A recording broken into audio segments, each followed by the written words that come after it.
Why not? Let's do this. Let's go. You can stream if you want to. You can stream if you want to. You could. I don't know what else we should say to that, but we are pre-gaming, people. Good morning, everybody. Oh, wrong show. Sorry. Good. You just woke up. It works. Don't worry about it. It's funny. It's the wrong show, but we still have coffee. So I don't know. True story. 1 out of 3 ain't bad, right? Yeah. So what's going on? And everybody? I just woke up. Oh, yeah, you just woke up. You already had some shit with work that puts you in a great podcasting mood right now. I am in a great mood, right, Luca? Oh, yeah, absolutely. I'm sitting here shaking my head for you. It's going to be a great show. I cannot wait. We got K Mega. He got his cougar juice. He's ready to go, right? Right, Mega? You got the little umbrella in your drink? You good?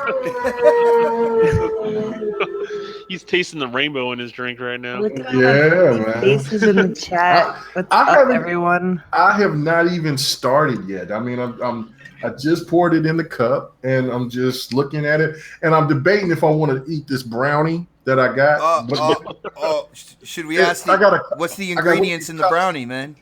It's the cosmic brownie. No. Cosmic brownies are gross. What? How are they gross? They're just gross and they're She works nasty. at a bakery. She's allowed to say stuff like that. Oh, well, you know Sorry. what? Let me just say this.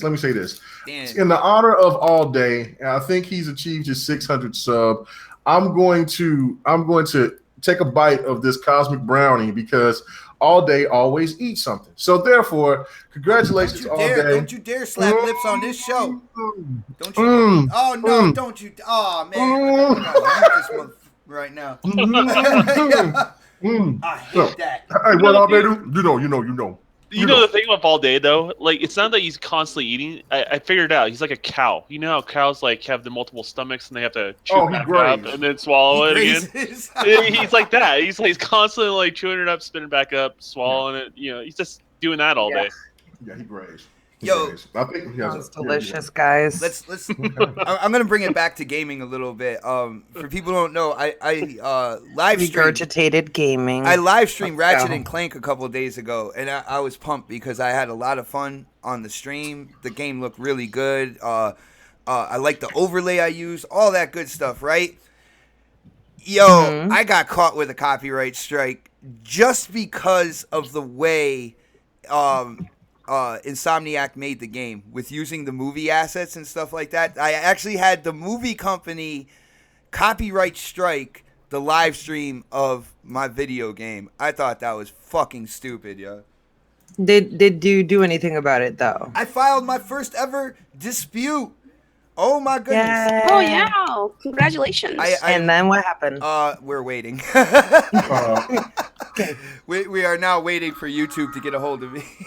But at least you're being proactive. Yeah, usually I'm just like, whatever, fuck it. You know what I'm saying? I don't really care if like absolutely everything on my channel is monetized. There are certain things I do, strictly for the community and stuff like that. So, but this time I was like, there's no fucking way that a movie company is gonna come tell me that they're gonna strike my video game live stream. I just thought that was absolutely ridiculous, yo.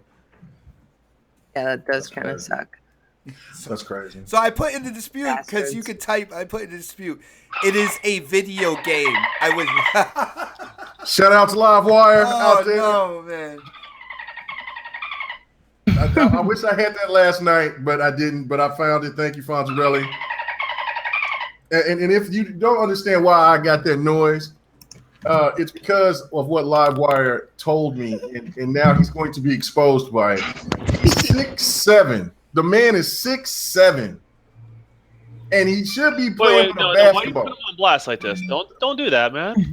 Oh no! Oh no! Our TRG Donald Trump is going to get this work. That is height. That is heightest right there. Yo, my dad is 6'11", and he never played basketball in his life. Yo. That's ridiculous. Anyway, but then again, K Mega, he doesn't talk about sports. He actually does a sport. What you talking about? Listen, I semi-pro football. Here? Oh man, I wish I had sound effects, yo. What is up, Newark NJ? What is going on, family? What's going on? What the hell?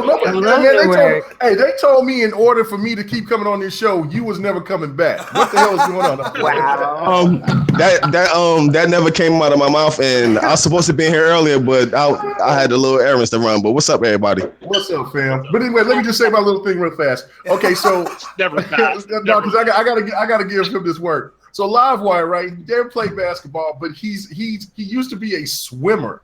He used to be a Jacques Cousteau. Well, he's more of a scientist. So let's say Michael Phelps. He used to swim laps. So that's why we go call him Live Flipper or Flipper Live Wire. That's I like Live Flipper, yo. That Live could work. Flipper. You just got to put dreadlocks on Flipper the Dolphin, man, and you good. Yes, that's what we got to do. So how do you swim fast with dreads? I'm curious. I don't know. That would slow you down, wouldn't it? I'm thinking so, but I mean, they usually shave. I bet you back in the day he was bald, yo. I bet. You think he was just silky smooth? Yeah. That's what I'm saying. They got to shave. They got to shave all their hair. So I can't do that. Yo, I am sorry, Luca, but the podcast has hit an all-time low right now, and unfortunately, you are the special I'm just wondering if you can swim with a mustache. Oh my! Can you do that? So right, Newark, let's man, go I just want out of control. Don, just shut up for a second. Yo, I want to see what Newark's been up to, man. What you been gaming on lately, dude? Still Halo Breakout, man. Still Halo. Still the king, man. A little something. A little something. See, you trying to be modest right now. Yeah. Actually, today when I was playing, I had a little rough time. I don't know. Some of these new dudes will probably got the game through the I forgot what you call it. What's the program? $10 a month. No, Game Pass. Yeah, I was Game like, Pass, preview, and I'm like, that's not right. No, what the fuck? So it's a couple of guys on there with low ranks, like in the 20s, and oh no. Are you taking advantage of them? Noobs. Nah. Noobs. Yes, you are, man. I would be. I love doing Unless that. but some of these dudes be having like 12 or 13 kills in Breakout, which is crazy. So I don't know. Oh man. But yeah, I'm still on my Halo, man. I'll continue like my Witcher and stuff like that when the X drop, man. When some of these games get enhancements. Yo, Newark, I do gotta say before we go into the intro and everything, man, you are sounding better than ever right now. I don't know if just the house is calm, but I don't hear any background noise and anything, and you coming through beautiful right now, dude. She's in the room playing Roblox, and my son, he's at his friend's house, so I'm at peace right now. He is one with his environment right now, and he is about to go in on the show. Well, guys, not for anything. We've our pregame lasted a little while. I think we did pretty well. I don't know. You guys ready to check out the intro? Yeah. Where's Fuskies? Probably. I think he's working. Yeah. We should have him just like here for this part where he's. I'm gonna record his voice for when he's not here. There you go. All right, guys, let's go.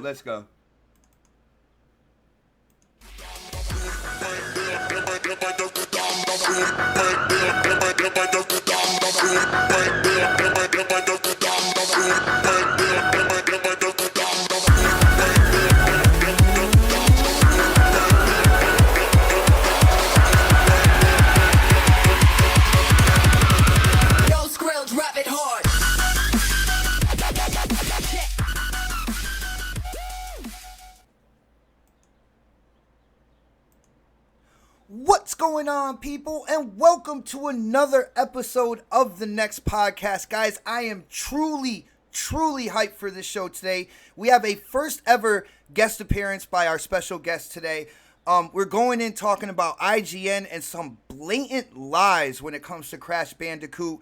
I get to kind of vent about the OG Xbox back compat again. Yes, again, because there's some things that needs to be said on that issue. Plus, we have the midsummer sales going on between Xbox One, PS4. So we're gonna dive in and let you know exactly what deals are good, possibly, which deals are better.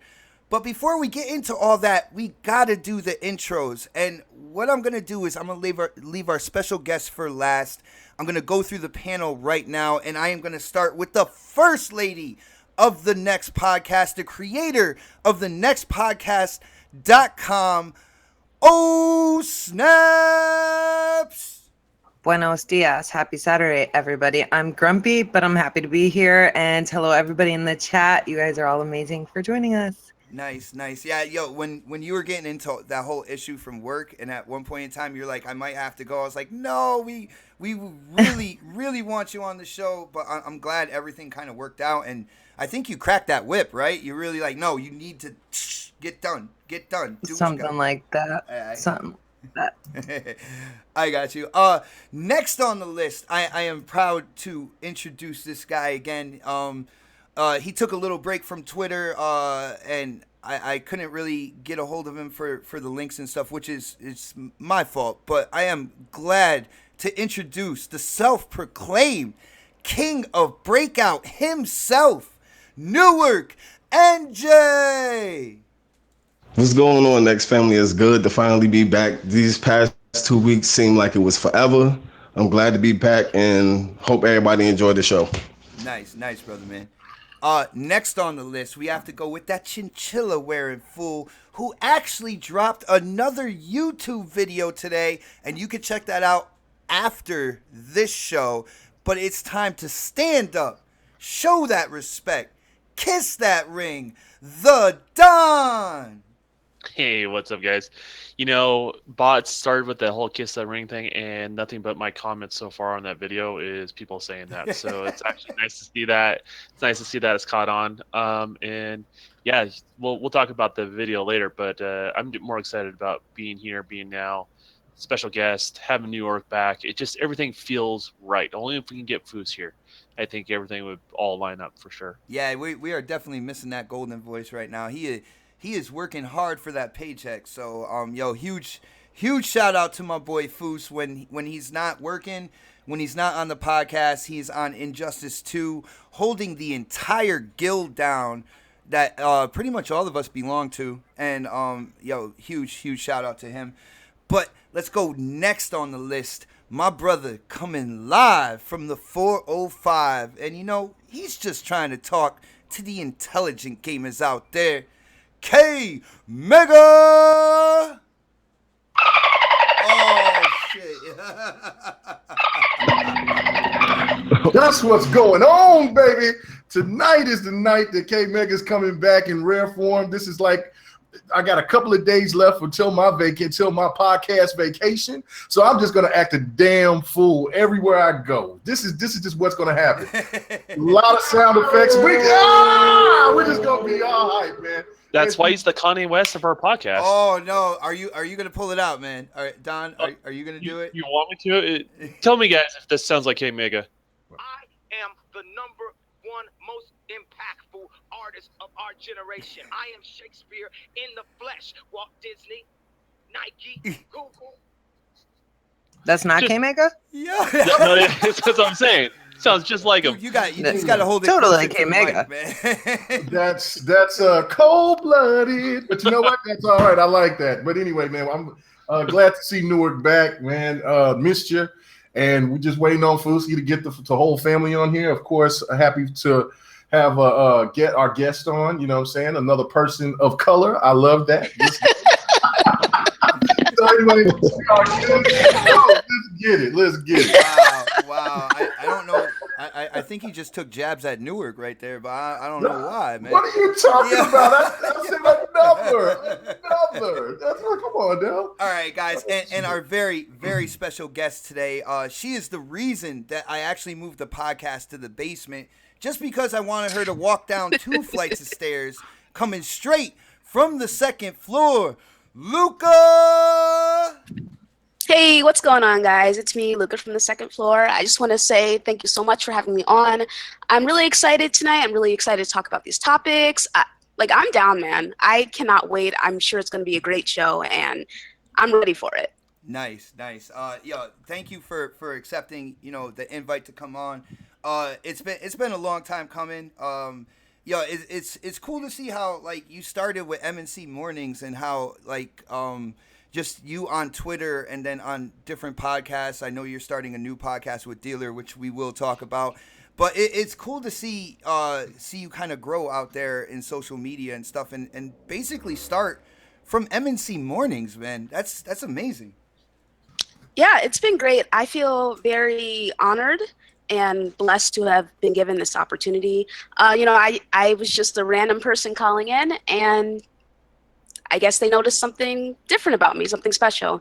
And they took a chance with me. A lot of people took a chance with me, and I will forever be grateful about that. Well, just for future reference, don't stop taking shots at Crap Gamer, by the way. I absolutely love that on Twitter, talking about the VR and stuff, and just to see his little gifts going back at you, it's a blast. It's entertaining to watch on Twitter. Yeah, I love doing it.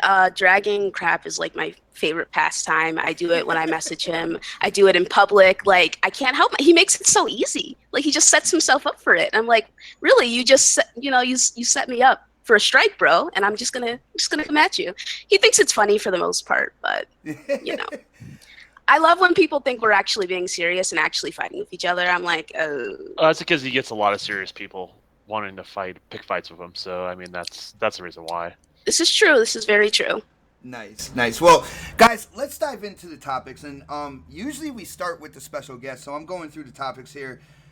Thinking about what we should start with, and you know what? I want to dive right into it and talk about the OG Xbox backwards compatibility. For people who follow the show, people who follow my channel, I am not the biggest fan for this. And this past week, more information came out about that, basically stating that with this emulator, these games are not gonna basically fit your TV screen. They're gonna come at whatever resolution the game was made in. You're gonna get those thick black bars on the side, stuff like that. Now, let me start with the special guest.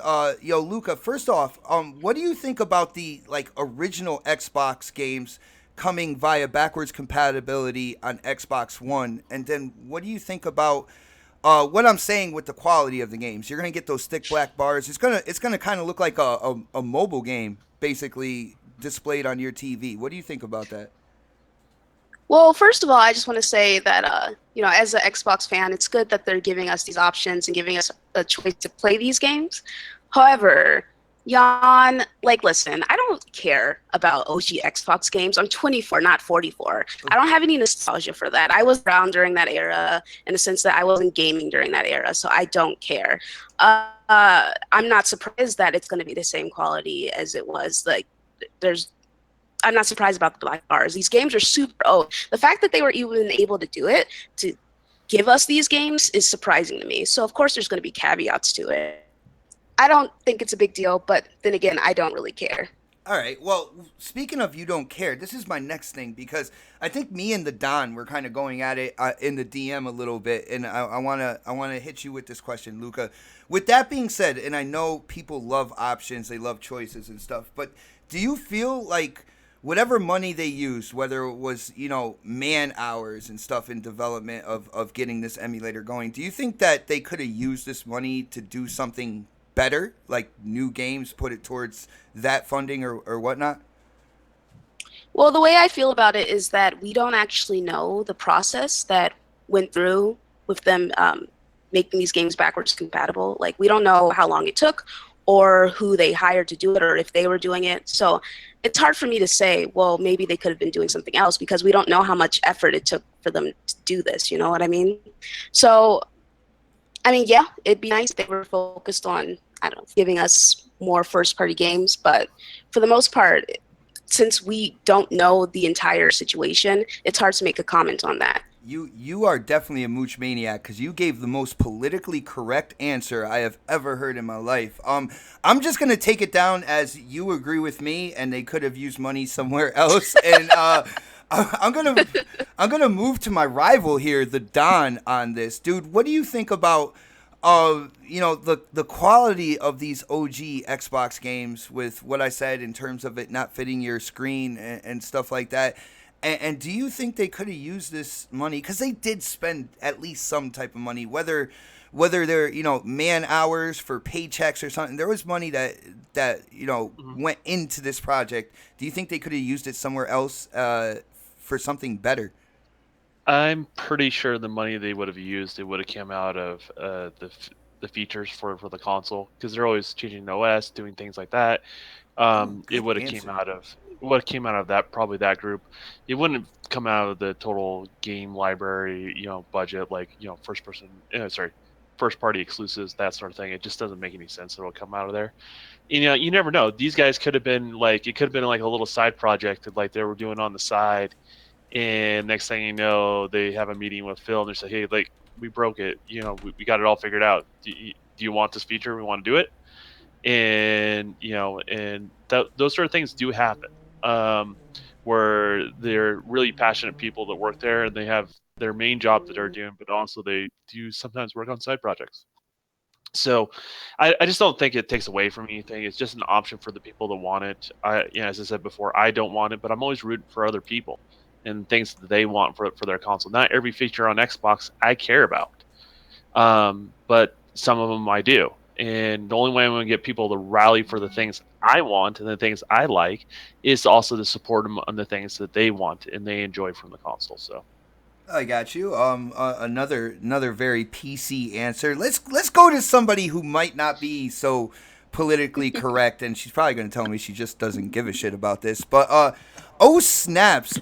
What do you think about the OG Xbox backwards compatibility when it comes to the quality of these games? You're going to get the thick black bars on the side. It's kind of look like it's kind of going to look like Rare Replay with the older games. With just not filled in on the sides with all sorts of colorful pictures and stuff. And do you think they could have used this money elsewhere for something better? Well, I'm really glad that you asked me, because this means a lot to me.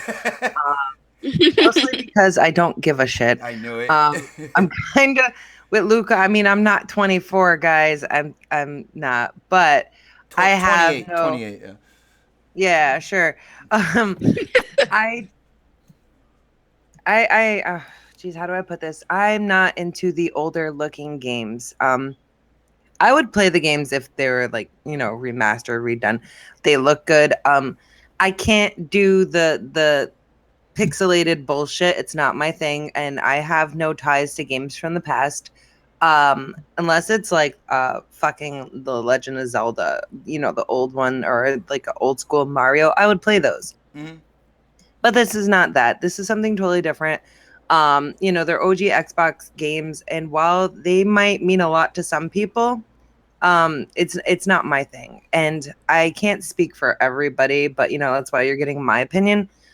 I wish that they would put the money towards working on their dashboard, because their operating system is just a mess. Like, like a lot of people, and I know it's not just me. I know there's a lot of people out there who have issues with their apps and games shutting down and going back to the home screen. Mm-hmm. Just today, I saw someone posting about it. I'm not going to put their name out here, but it's friggin' annoying. Like, I want to have something that runs nice instead of having an ability to have these games backwards, compatible or whatever the fuck, emulated. But at the same time, there are people who are going to really benefit from this. And that's great. I mean, I'm happy for you guys. If that's what you want, that's what you got. And I hope you guys enjoy it. And I hope you guys enjoy the little black bars, and hopefully they can get rid of it. I mean, I know that a lot of people complain when, let's say they're just, watching my gameplay, for example. If I didn't have my screen completely widened, people point it out. So obviously it bothers you. Mm. So you're going to tell me that you can sit there and play a game on your 60-inch TV and have some of the sides cut off, or whatever inch your TV is. And you're going to have some of the sides cut off, and it's not going to bother you whatsoever. I mean, I guess to each his own. But I definitely think that they could have done something else with the money. And then, they could have put it somewhere like their dashboard. Because their dashboard fucking sucks lately. That is a great point, and I know a lot of people have told me, because I'm in the preview program, that's why I get all like these glitches and crashes on my dashboard. But the 9-year-old twins get it as well, and they're not in the preview program on their Xbox One, and games will crash to the dashboard. It's not just a preview program problem. It's beyond that. Definitely. I feel like a lot of people, brush it under the rug, but it's really something that needs to be spoken about and needs to be addressed. Definitely. What's going on, Newark? What you want to chime in on? I have 3 Xbox Ones in my house. I'm in the preview program, the alpha, and the Xboxes in my house don't have that problem. I don't know. I think it's I don't know. I think like different people go through different things. But I don't know. I think like maybe my wife, she don't Microsoft, Newark. What's going on, man? No. You know me. I'm just I go ham on Microsoft. I'm about to say I go ham on Microsoft but we get updates regularly. Well, my Xbox does, but I don't think my wife don't use her Xbox that much anyway to really see if anything wrong. But my son don't complain. But I do see people complaining about it. I got you. But the chime in on the Yeah, I was gonna say, what do you think about the OG back compat titles and kind of like they're not really gonna get any any real graphical improvements, and to the point where you're even gonna get the black bars on the sides and stuff like that. It kind of reminds me. I played Plague Inc. on my Windows phone back in the day, and I kind of like transferred the screen up to my TV, and that's what it kind of reminds me of, man. What do you think about that, dude? Well, as far as the Xbox games, anti-aliasing was like their main focus for the when the original Xbox came out. Well, a lot of people call it the staircase effects or whatever, and the games look pretty good. During the Xbox generation, I had a high def, like the one with the big back, but mine was widescreen, and I had a Samsung. And people fail to realize that a lot of their games supported widescreen. Like a huge portion of the games on the original Xbox supported widescreen at like 1080i or 720p. Yeah, Halo did. I know that for a fact. Yeah, I played Halo 2. You know what I mean? It's one of them. It was a couple of them, but I mean, the people who complain don't use it. You know what I mean? Like that. I guess the game. I'm just being honest. There's not like a huge fan base for that anyway. But it's just Microsoft love giving you options. It's there for the people who want it. Like I would use it for Fusion Frenzy because that was like one of my favorite party titles or whatever. But yeah, no, I could definitely see using it for a couple titles. Fusion Frenzy would be one of them, and possibly there's a game I absolutely loved on the OG Xbox that I just felt never got the shine it deserved, which was a game called Kung Fu Chaos, and I feel like Kung Fu Chaos. Yo, that game graphically would actually stand up to today with how they did like the cartoony type old school kung fu scenarios where you're in like the movie lots and you got people like flying by the screen and you can see the strings holding them up and stuff like that. I just think it would still hold up today. But for the most part, I don't know. Like I don't think a lot of people are going to utilize this at all, man. Let's. Yeah, and I think. Go ahead. One second. I think what they should have done, like if people who emulate Xbox or whatever, you can up the resolution. Like how the emulators work. I wish they would have went that route, but that's whatever. You get into legal trouble. That's the reason why they don't do this sort of stuff. So when you change that sort of stuff, like emulators on the PC, they're like some independent person doing it, like they're doing something they're not supposed to, but when you're manipulating a license like that, that's where Microsoft can get in trouble. So there's an actual legal reason why they don't do this sort of stuff. So that's the reason why they're just like, we're just making the game work how it originally was. I think a lot of times people forget that sort of thing. All right, I got you, man. Use the stretch feature on your TV and stretch the image out, and people will be happy. It's whatever. People will find a way. Yeah, exactly. People don't go around it for sure. All right, well, let's jump in with K Mega here, man. You heard the question. We've been through pretty much everybody on the panel. So what do you think about the quality of these OG Xbox games, and do you think they could have taken this money, like Snap said, stabilize their UI, do stuff like that, instead, man? What do you think, dude? Good question. Good question. Yeah. No, personally, there we go. Oh, you were waiting for the dolphin, man. Yeah, I was waiting for the dolphin, man. I hit the damn button. Come on now, malfunction. You know I'm down for the old school, so yeah. I'm all for it. I am excited about it. It's just like Newark said, there's always a way, and especially if these games will be UWP, then I can play these games on my PC, and I can have the widescreen. You know what I'm saying, and I can still record from the interface, from the Xbox interface off of my PC. It'll be absolutely fine. I have no problems with it. So it's all good, man. There's nothing wrong with having more options. There's nothing wrong with having older games that a lot of people haven't played. I mean, just look at Phantom Dust. I mean, it's free, but there was over 1 million people that's playing it, and you know, and obviously that's going to generate some money because people that are gravitated to it, they're going to buy those little things, those little DLC things that they have for it. So, look, man, it's just, I love nostalgia. You know, I mean, and for like for Snaps and for Luca, they'll come out and they'll say that they don't give a shit about it. But yet, when I look and I see your asses playing, like you ain't gonna see it coming from me. I'm not playing. No. If I see your asses play some Shovel Knight looking shit or some 8-bit shit,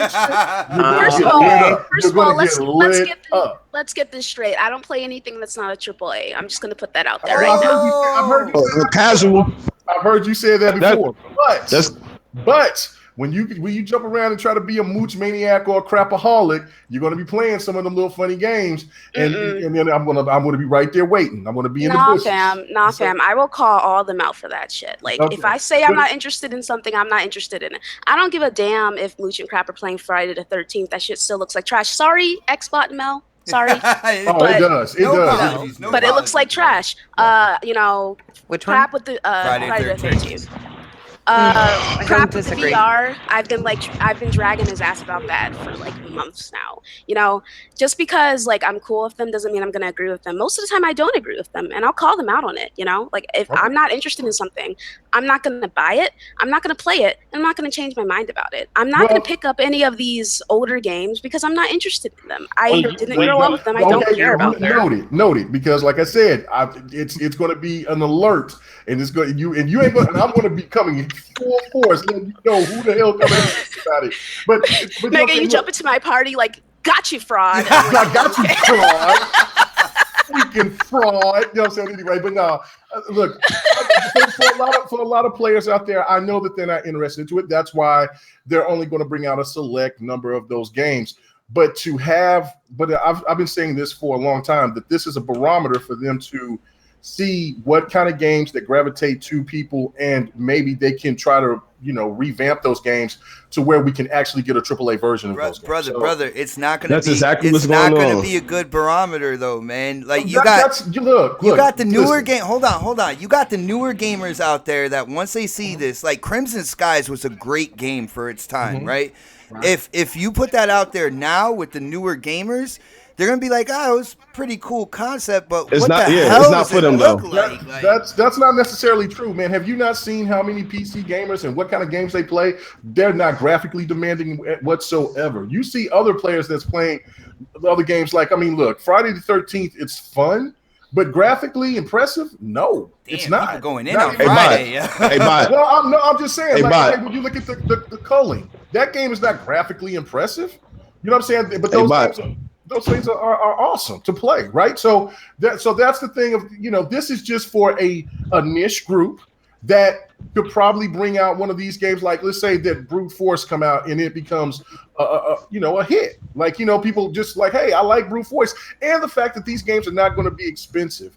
That's the beauty of it. They're not going to be expensive. If you have those old titles, then that means they're going to be free. So what the hell is the problem? I mean, free and what? $3 to $5 for an OG game? Come on, you can't lose without that. Yeah, it's not for the like the younger gamers. I say like the 25 and younger gamers. This is not for that type of crowd. These new gamers, they play Call of Duty and 2K. You know what I'm saying? Like I'm going to be honest. And or Dark Souls. Just think about Luca plays more than that. No, I'm not talking about. I'm not. Like I mean that came out, right? No, but what I'm saying, if a game don't have good graphics or it ain't a AAA. I AAA. mention that I've played through all of the Dark Souls games, and I can assure you, a lot of people have not done that. That game's not easy, obviously. I mean, no, I'm just saying like the majority of the younger gamers are casuals. Like I'm gonna be honest. You know what I'm saying? Like you'll get some that play this, that, and here, but like a lot of people won't. Like you said, you don't play. Like you said, Friday the 13th graphics was trash or looked trash or something like that. But I'm sure the game might be fun. Mm-hmm. Yeah. It's some of the best experience I had this generation came from indies. I'm not gonna even lie. Like Ori and the Blind Forest was one of them. Yeah, well, dude, Ori and the Blind Forest was head and shoulders above like pretty much any other indie in terms of gameplay and visuals. But it had a publisher. What happened? Yeah, The Witcher 3 is an indie. Witcher 3 is an indie. They are independently owned. Yeah. A AAA indie, if you want to just put it into technical terms, but yeah. Nice. But that the original Xbox is for like that, like I'm like my age group or whatever, people who was around, you know, certain games and stuff like that. Look, we came up in an era where graphics weren't, you know, the progression of graphics came as we grew older. You know, when we seen games from our Atari, if you would play an Atari game now, there'll be some people like, what the hell is this? This is, our cell phones produce better looking games. Oh, hell yeah. But when you come from the Atari and jump to the NES, and then you go from the NES to, you know, the Super NES, the Sega Genesis, and then you jump to the PlayStation, to the Saturns, and so forth. You keep going. We've seen that progression in how games look now, and that's why we can get excited on both realms, because graphics weren't that big of a deal until like the new iteration came and it showed us something that was better, but we could still go back and play those old games. Like I know I've seen Don in the gameplays playing Mega Man. That game is not graphically beautiful, but the game is still fun and it's playable. That was, you know, said that this is for the people that's been the root gamers pretty much. You know what I'm saying? And for the people for the younger generation out there that are interested in retro games, because there are plenty of places. You just got to look at different sites. I mean, there's a site on Google that has like over 200,000 people in just one group of just nothing but retro games. So there is a market for it. So, you know what I'm saying? If it's not for you, that's fine. But there is a place for it. And you got to thank Microsoft to even going these links. They don't have to do this. And this is just fan service. Yeah, that's true. Yeah, I'll definitely, I can see that, man. I just don't think, I don't know, man. The more and more I hear about this, the more and more I don't hear about this either, because this was announced at E3, and it still wasn't like one of the biggest announcements the way it was when the 360 backwards compatibility came out. Then people were going nuts, man. Like, but you got to remember the original. They're going to be Dreamcast. It wasn't as big of a, you know, established base versus of the 360. And let's be honest, the original Xbox One games don't look nearly as good as the 360. The 360 is kind of hold up a little bit over time. So, I mean, it's just a little different. I mean, it's fine that it's there. It's not for me, as I said, but I support it. I think it's a great feature to have. And, you know, I'd much rather have it for other gamers than necessarily just for me, right? And it's not for you. I mean, their Xbox. I mean, it's fair to say that, right? I mean, you're just not interested in having black bars. I was quasi interested. I was like quasi interested when they announced at E3. I was a little confused. I was like, really, man, you're gonna do this? But I thought about some of the games I used to play, like Newark said, Fusion Frenzy. I said Kung Fu Chaos and stuff like that. I was like, those titles, yeah, it would be cool. But the more and more I hear of it, like, you know, within articles and interviews and stuff like that, the more and more I'm like, you know, besides the fact of fan service or whatever, why the hell are they doing this? Like, I don't know, man. I need to cut you off. I feel like this is a distraction, to be honest with you. We got this 4K monster, 6 teraflops, blah, blah, blah, all this bells and whistles, and we're getting backwards compatible with the OG Xbox. Because people asked for it. Microsoft, listen, if you watch the Aaron Greenberg interview I asked them to fix my Xbox dashboard. I don't see that shit getting fixed. I'm sure that's what they're doing, though. That's why we have updates. Right. But like I said, yeah, but everything hopefully will be smoother once people get the X, they'll see a tremendous difference in how the interface will work. That's what I'm thinking. Plus with the updates, will they see that improvement across the board with the X, the S, and the original Xbox One? Well, that is yet to be determined. They're Hopefully, updating all of them, so we'll see. Yeah, so we'll see. I can't call that one, but I'm going to be playing, on the X. So so I know it's going to be a hell of a lot better, just because of the horsepower that's inside of it. I hear where Snap's coming from on the dashboard. The problem is I haven't had that issue for almost a year and a half now. Oh my god, I live with it every day, no matter what. Yeah, I have those issues. They come. I may get them like 3 to 2. But my point is, from the time the console launched till we have now, and then I'm not saying there's an excuse for the condition the dashboard was in when it released, right? Mm-hmm. We all know it wasn't the greatest. I actually thought it was more stable in the beginning, man. I had all sorts of problems at the beginning. I've had, every way faster now. Every iteration has gotten better. It's gotten more stable. It's gotten, it's worked better. So, if we have another iteration, if their track record keeps going the route that it is, it's going to be better. Is it going to be perfect? Probably not. No dashboard ever is. But it will get more stable over time if you just follow their track record. Well, see, here's the thing. I applaud OSnaps for bringing this up and stuff like that, because if you go out into social media, there's a bunch of people out there that say, Xbox does no wrong. All right, I applaud it. Like when Crap Gamer didn't feel the whole Win 10 fam thing. He wasn't quiet about it. He came out and he said something. Snaps, she's bringing something out there that I finally see more people talking about on social media. So we have to talk about stuff like this. If you're having issues with your user interface, you don't just cover it up and say no, everything's fine. You put it out there, because you're doing it wrong though, because they have a means to report all this. Yeah, but they listen to social media as well, dude. Like, I don't. But they quantify the numbers a lot better within the system they have created for that. So, if you complain and don't report, it is on Xbox to do it right in the first place. Don't get me wrong, but if you complain and don't report, then what do you expect there to results to be? I got tired of reporting, but I could do more reporting. I think we were talking about this on Coffee, Casuals, and Consoles this past Wednesday. I did admit that I could do more to report, but I'm kind of like at the point where I feel like it's pointless. Well, you know what I'm saying? You need numbers to report that as well, and because that's what pushes those things to float to the top on priorities on stuff like that. So, so here's the thing. So, like, obviously, me and Snaps are having two different experiences. I'm not trying to say Snaps is not having the experience that she has. Like, her experience is her experience. But the problem is, if there's other people having problems like Snaps and they're not reporting it, right? They get lost in the echo chamber or into the ether, right? Then you guys stand on a lonely island and no one helps out, and then you have other people that have similar experiences to mine that don't have a problem, that say, well, I don't have a problem, I don't know what they're talking about. And to this day, I really don't know what your experience really is, because I'm not having those issues.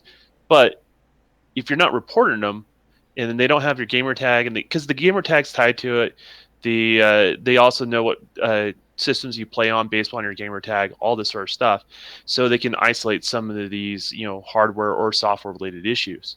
So it's important to report it. If you just say on Twitter, it's just going to get echoed and then it fizzles out. It doesn't get taken care of. And I know it sounds like you're not being heard by reporting it, but that's the best way things get pushed up in priority. All right, check this out. Don, you are absolutely correct, but that's not what I was trying to say. All right, what I was trying to say is, don't, like, for the people out there who are having issues, do what you have to, and don't be silent because other people are saying it's absolutely perfect. You know what I'm saying? Because that's what makes the platform grow. That's what makes the platform get better. All right, like with any system, whether it's Switch, whether it's PlayStation, whether it's Xbox, there are improvements that need to be made across the board, all right? And we can't turn a blind eye to that and say everything's just absolutely lovely over here. You know what I'm saying? I would like to add to this, though, because someone like me, all right, so every time I'm playing on Xbox, right, like 9 out of 10 times I have an issue, okay? Maybe 8 out of 10. But I don't have all the time in the world to game. So when I'm there and I want a game, I want a game. Like, I just want stuff to work. So I feel like it's a waste of my time. Like, I know it'll help in the long run, especially if multiple people are reporting the issue. But when I have so much time before I have to go to bed and get up and go to work the next day, like, to me, it's frustrating as a consumer. Like, I should not have to deal with that. I understand what you're saying, Don. You're completely right. You got to report it, but I have limited time, so I don't want to spend my night reporting and dealing with bugs and shit. But then you run in the night. You bought a product, you expect it to work. There's nothing wrong with that. But if you don't report something, right? We're going to be talking in circles about this, of course, right? But if you're taking your time to do a tweet, why not just take that time and do the report if you only have time to do one of those, right? Because one's going to have an impact, the other one isn't. Now, if you want to report it and complain about it on Twitter, it's your Twitter account. Do it. I mean, like, feel like you express yourself, so you are a little bit more heard. You have followers, you have people that do listen to you, and other people can speak up. But yeah, what I'm saying is, like, and if we just complain to complain, it doesn't get done. If we do actions to make it better, great. It only makes it better for you, but for other gamers. And you're not wrong, Snaps. You bought a product, you expect it to work. There's nothing wrong with that expectation on that. But I just like to see everyone be empowered, every gamer to be empowered to actually make a difference. And this is an area where they can make a big difference. Yeah, I totally agree. I think that, to me, it's kind of like voting. You know what I'm saying? If you don't vote, you can't bitch. You know what I'm saying? So it's like, so, I mean, no, I'm just being real. It's not to be rude. It's just, I'm just going to tell you how it is. It's just, if you don't report it, and if you get into that mode, well, it doesn't seem like it's going to benefit, it's not going to seem like it's going to do this, then you've already let the company win. You have to stay on their ass. And I understand, look, I work just like you do. Got to get up at different times of the, different times of the morning and shit like that. And, you just want to jump in and play. Now, I don't have like crazy, I don't know how bad your experiences are. My only complaints is when I'm, like I said, 2 or 3 times a week, I'm going through the dash and it gets stuck. You know what I'm saying? Like you go through it and you press a button and it's sticky. And then my other complaint is that, and that's why I was addressing it with a couple of months back about, like, look, keep the damn UI. Don't keep changing it. Don't keep changing it. Let people get familiar with the interface so they can be comfortable with it. You cannot keep changing shit and then expecting it to work properly. So, hopefully if they do another patch, change it and keep it so people can get familiar with it. But Amen. Oh my so, but those complaints. But look, I send it to them. Hell, if you don't want to text them, call their ass. Let them know. Fire their ass up. Say, look, my shit is not working properly. Maybe I can talk to a tech person. Maybe they can run through it. And if all else fails, get off the preview program. You know what, though? That also is documented. When you call them, all that stuff is documented. So do you take that stuff seriously? So if that's a better means for you to do it, then great. Or if you're not going to go through the reporting process, then tag at Xbox support if you're going to do it on a tweet. All right. There are other means you're going to do it. I'm just saying, like, make it more impactful. If you're taking the time to complain about something, make it more impactful. Don, stop writing your job application. I'm gonna send him right a now, clip man. of this. Hold on. That's what I'm gonna do. I do want to ask Luca. You've been kind of quiet. I'm not used to this right now. Do you have any issues with the Xbox UI? Since we drifted off into a totally different topic that I didn't even put in the DM. But do you have issues with the UI, and do you think they could stabilize it a bit more? I don't have any issues with it personally, but I'm not on my Xbox all the time during the week because I have to get up so early. I don't get on my Xbox because I get home late. So I'm only on it on the weekends, and that's only sparsely. So I haven't noticed any issues, but I have heard many people complaining about the UI, and I've heard from other people talking about how they change things sporadically and don't let people get used to it. So these are things that I've heard for the past since I've been in the community. So I'm not surprised that people are having issues with it. And I see Mel on Twitter saying something about it at least twice a week. So, so yeah. But like I said, I don't have any issues with it. But just because I don't have any issues with it doesn't mean other people aren't. Doesn't make anyone's feelings or their experiences less valid.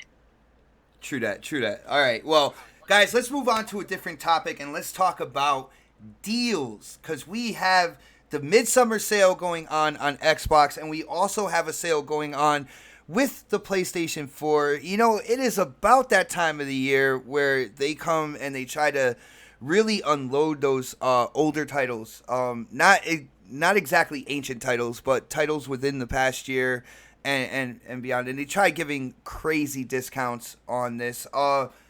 Yo, let's hit up K Mega first, and then we'll go down the line. Yo, K Mega, what do you think about the midsummer deals on Xbox, and what do you think about the ones on PlayStation? Are there anything there that people should kind of take a look at, man?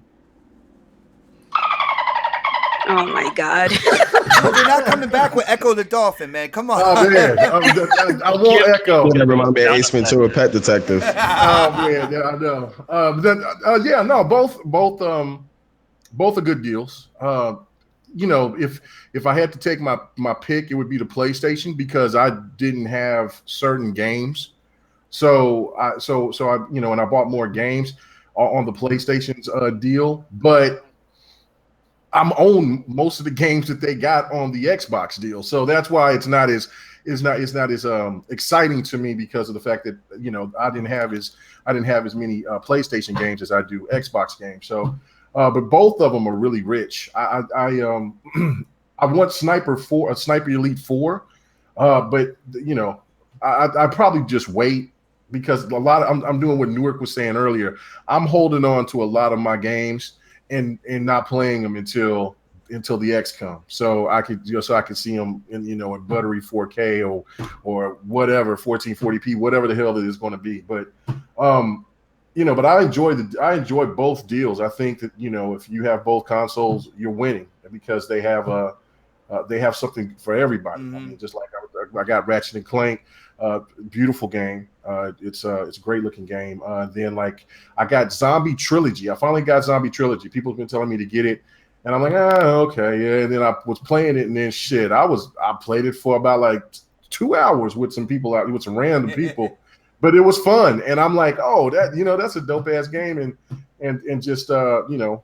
And then of course, like Diablo, they had a good deal on Diablo on the Xbox, and I can't wait to get back and play with Mooch and them or whoever, so I can build up my character, because Diablo, I had no idea Diablo was that fun. So, you know, I've been at the original, you know, Diablo 3 since like about a year and a half ago, but then getting that what is it, Necromancer? Yeah, DLC, fire, absolutely fire. So yeah, no, I think it's enough for everybody to sink their teeth into. Nice, man. And you brought up an issue that I even hear crap gamers having as well. Like when it comes to the Xbox sales, to the hardcore gamer out there, the hardcore like Xbox gamer out there, we pretty much have most of the games that they have on sale right now.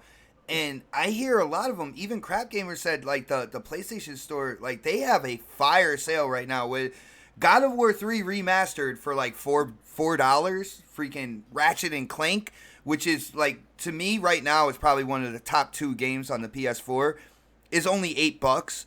Stuff like that, man. They are really going in. I gotta say, when it comes to the prices of the games, now I believe Xbox has more games on sale, but there seems to be some huge discounts on the PlayStation side that really will like raise an eyebrow, man. Do you agree with that, dude? Well, you know why? Why?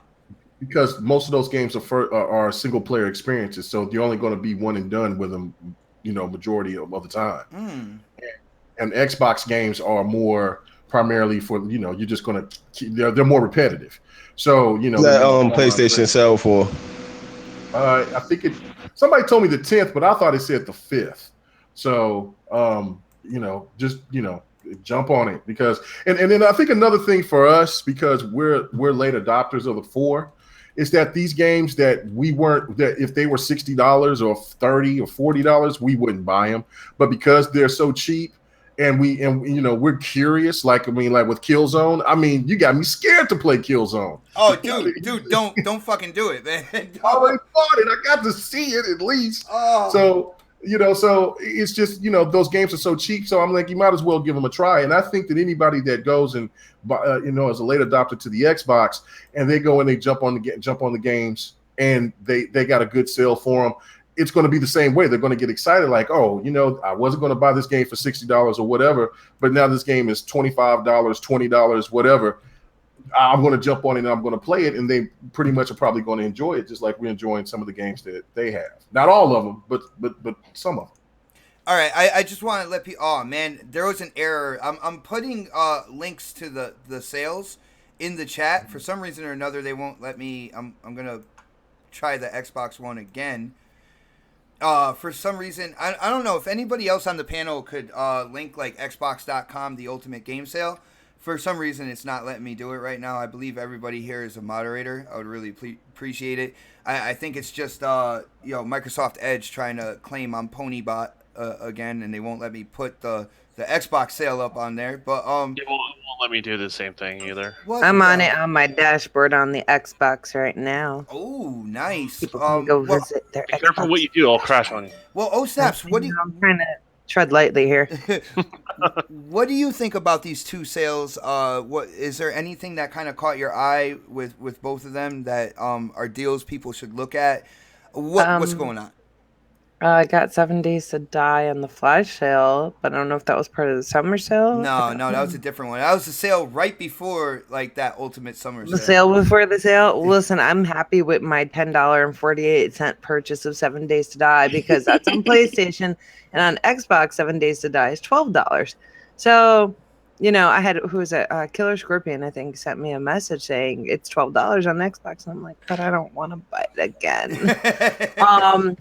And that's, that's part of their sale. And I feel like maybe they can be a little bit more competitive with prices, like on both sides. Because sometimes there's games on PlayStation, I'm like, I'm not paying for that. I'll wait for it to go on a sale or a better sale. And then I'll find that game on Xbox for cheaper and vice versa. So that happens a lot. The fuck is that dog barking for? Jesus Christ. Just trying to distract you. That's all. Yeah, it's fucking Regina's dog. No, you mean what do you call Regina. it? I did want to get Call of Duty.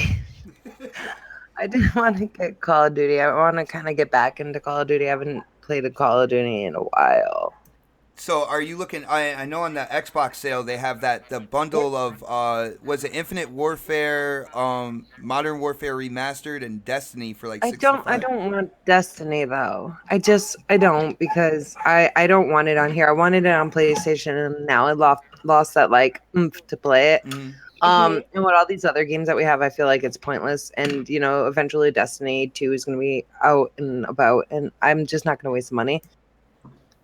All right. So do they have a deal on Call of Duty? Or they do, but to me, I'm like, do I want to spend the much? Hold on. I don't remember how much it was, but it's 50. It's the one pack is $35. The other one is I think it's $60 for everything for the deluxe edition. It's $55.99 for the Infinite Warfare and Modern Warfare instead of the original $79.99. And I kind of want that, but I'm not ready to take that dive yet. They have Adam's Venture, and I think that's an indie game, and I've really, really, really wanted to play that for a long time, and it's only $20 right now, originally $50. So I'm probably going to pick that up. And then Human Fall Flat. I have my sight set on Human Fall Flat. It looks stupid fun. And that one's $10 and change. That's pretty much it. Nice. Now you said you have your eye set on Human Fall Flat. Can you let everybody know kind of like what that game's about? Or it's not a human, and it's like this floppy person that does stuff and things. I'm gonna stream the shit out of it, at least for a little while. It's co-op, local co-op, not online. But it's just like, have you guys seen Gang Beasts? It seems like it has something similar to that, but not. And it's just like, what is it, real world physics and stuff and things. So you gotta just go watch a video of it. It looks like dumb fun. You know what, just watch my stream of it when I do stream it, but it won't be tonight because we're gonna be playing Killer Instinct tonight for community combat, And we did purchase that. What did we get? We got the definitive edition, which I found out does not include Shin Hisako. Can we get a refund since we haven't played it for 2 hours? I mean, we could, but then we wouldn't have all the characters either. So. Oh, well, fine, whatevs. Do what you want. But yeah, we did pick that up. It was I think 30. So that was cool. And I was gonna go buy it right now. We already bought it. So. Oh, and I got some Xbox monies for my birthday, so that's going towards my sale. It was perfect timing. But yeah, I'm gonna pick up that thing, and I'm still debating about this Call of Duty because I really don't know. I see that like on the TV screen right now, just looking at you. You're looking back at it like. Eh. That's exactly what's going on in here. I'm like holding my mic and I keep spinning my chair, looking at the TV, and then coming back to the computer. And I'm like, do I do it? Do I take the dive? I don't know. Let's leave it up to the chat. Should I get it? The Infinite Warfare and Modern Warfare 2-pack? Mm-hmm. No, because you're going to want I would wait because the one thing about just for this fact. It's up to the chat though, K-Mega. Oh, I'm just saying where they hustle you at is the DLC. K-Mega, there's a reason. There's a way to file your complaint. It's. That's crazy. I'm just saying the DLC, man. They are, man. Activision is so stingy with, man. Yeah, it's stingy. So I've been wanting to get the Alliance game forever, but they will not go down past $30. Well, you got Daz in the chat saying yes. You got Neth. No, I think that was in regards to something else. Oh, okay. All right, guys, press 1 if you think I should get the Infinite Warfare / Modern Warfare 2-pack. Because Black Silver says hell no. that was blatant. I would say nope. Oh goodness. That Infinite Warfare campaign is fire though. Like it's amazing. Yeah. I got the game. I just haven't. I haven't even booted up the Infinite Warfare side. I just wanted to see what the remaster looked like, and it looks beautiful. I mean, I can always borrow it from the kids though. So it's Call of Duty that feels next gen to me, man. Like that Infinite Warfare is crazy. Visually, is crazy. So it's just the DLC. I hate the fact that they're going to double charge you, maybe even triple charge you for the DLC that you bought for your previous games. I mean, from the previous games, and then charge again. Jay Fozzarelli's like, don't. It sucks. All right, guys. I think we have our answer. I'm just getting Human Fall Flat, and then I'll wait till November. There we go. The next Call of Duty. Very nice, very nice.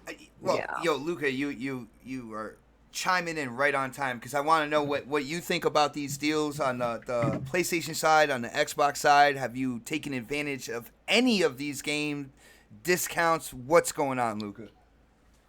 Hey, so yeah, I've actually taken advantage of the Xbox sale at least. I picked up Wolfenstein: The Old Blood for $10, and I'm very, very happy about that because I'm playing through the New Order, and that game is fire. Like, it feels really good to play. It's that 60 frames, I'm just saying. Anyway, but yeah, I've been having a lot of fun with that. And then I also picked up the Metro series, and that was like $7.50. So I'm excited to try those games out because nice. Yeah, I'm excited to try it out because that trailer from E3 looked phenomenal, and I'm really excited. Like, I am going to pick up as many games as I can for the X when I get it. So I'm excited to try these games out, see if I like them, and more incentive to buy them. Luca, get what I'm saying? We should play Metro, but we can't play online. Like, there's no co-op. I don't believe. Co-stream. And then really don't. We should totally party up and co-stream, and then we'll talk about where we are, and we'll pretend that we're like together playing, even though we're not, but we kind of are. You know what I'm saying? Yeah, that'd be awesome. Yeah, I'd be down for that. And then we'll both be stuck at the same place, maybe. I don't know, because I can't get past a certain part. Guys, when it comes to Metro, first of all, I am pumped that Snaps likes that game, and I am pumped that Luca took advantage of the sale to pick that game up those two games up, because that franchise to me needs to be out there more. It is a great story. You got like these different factions underground when it comes to like Nazis and Russians, and there's so many layers of shit like going on. There's like supernatural elements. There's radioactive kind of mutated elements in that game. There's so much going on. It is a blast to play. Yeah, I'm really looking forward to it. I've heard a lot of good things. Also, Neff was saying in the chat that Life is Strange is $5 on Xbox. Pick it up if you haven't. That game is fucking amazing. Everybody says it's so amazing. I got it. I played it. I got to the part where it did the little butterfly effect in the bathroom, and then I haven't played it yet. Wait, it's amazing, man. It's one of the best games. Yeah, that's the beginning. But if you could play with your lady or your significant other, because did you get teary-eyed? It makes it. The game, yeah. The game is amazing though. That's why I can't wait till next month. Dude, I'm so excited. The prequel come out, but it's the story awesome. is dope though. It reminds me of the Butterfly Effect. Yeah. Oh, I love that movie. That's a really good movie. Oh gosh, I need to play the one with Ashton Kutcher. Yeah. The other one, yeah. Effect is fire. Yeah. But Mega. I remember when I first picked it up a while back. I got it on my PlayStation, right? And all my friends were playing it, and they're like, "Oh, you should try it." I'm like, okay. And so I played the first couple episodes, and I was like, "Oh, okay." It takes a little time to get into it, but once you do, the story is so compelling and it's so heartfelt, and it made me cry. Like I was crying on episode 4. Oh, man, I can't wait. I've been saying I'm gonna play this game and stream it for like the longest time, and I have not. Dude, you have to, and then I will. Oh my I will. God. I promise. I will 100% be there to show support. I do want to point out that Lethal Papa said Life is Strange isn't a AAA. So yeah, you got a point. Thank you, Lethal Papa. You make a good point, bro. They got a AAA. They got a AAA storyline though. That don't matter. That ain't a AAA. That's an indie. Yeah, you're right. It is an indie. You are 100% right on that. That's probably the only indie that I've played. Fucking fraud. I have some fraudulent behavior going up on here. You are absolutely correct. Oh my goodness. But okay, I'll jump on it. But you know what? The thing that got me was, I went and they had this crazy ass sale with the Telltale games, like a year and a half ago, and they had all the bundle all together, and I jumped on Game of Thrones first, which I love. I know there's some people that didn't like it, but I loved it. And then I jumped on the Wolf Among Us. No, what is the Wolf? Yeah, the Wolf Among Us. The Wolf Among Us. And I like that. And then I got into the Borderlands, and I got you know what? People love Borderlands. I'm just not into it that well. And then I don't like Borderlands. Not even the Telltales. I was kind of, it had my interest at first, and then it just kind of, so I haven't gone back to any of the rest of those Telltale games. But I'll tell you another game that's on the Xbox list, and it's called Late Shift. Get that game. It's not that long, but that is a dope ass game. It is live action. It's got real live actors in it, and you make decisions. And so it's got different endings, and of course, since it was all about doing some thug shit, I went all thugged out. I'm like, fuck it, let's do it. And so I had a good ending, but it's cleverly made, man. I really like it. Now it's go check it out. It's called The Late Shift. I've been saying I was going to stream that as well, and because I want to do the alternate endings and stuff. So that's one of those short little games where you get to pick and choose the people's situation. So just throwing it out there. Yo, guys, I just got to say, man, I love this time of year when these sales come around because, you can tell this panel is true gamers. We were talking about possible discounts and stuff like that. And as we went in and titles started getting thrown, about whether, Luca, O Snaps, K Mega, Newark, the Don's been kind of quiet, but anyway, you could tell these are true gamers on this show right now. Every last one of them, special guests all the way through the panel, just hearing the excitement about certain games and how everybody's like, yeah, you got to get this or you got to try this. That's what this is all about, man. This is one of the reasons why I absolutely love the community. I love this show and this panel because when it comes down to it, we are definitely straight gamers over here. And with that being said, I do want to move on to something else, and it's some news about Shenmue 3.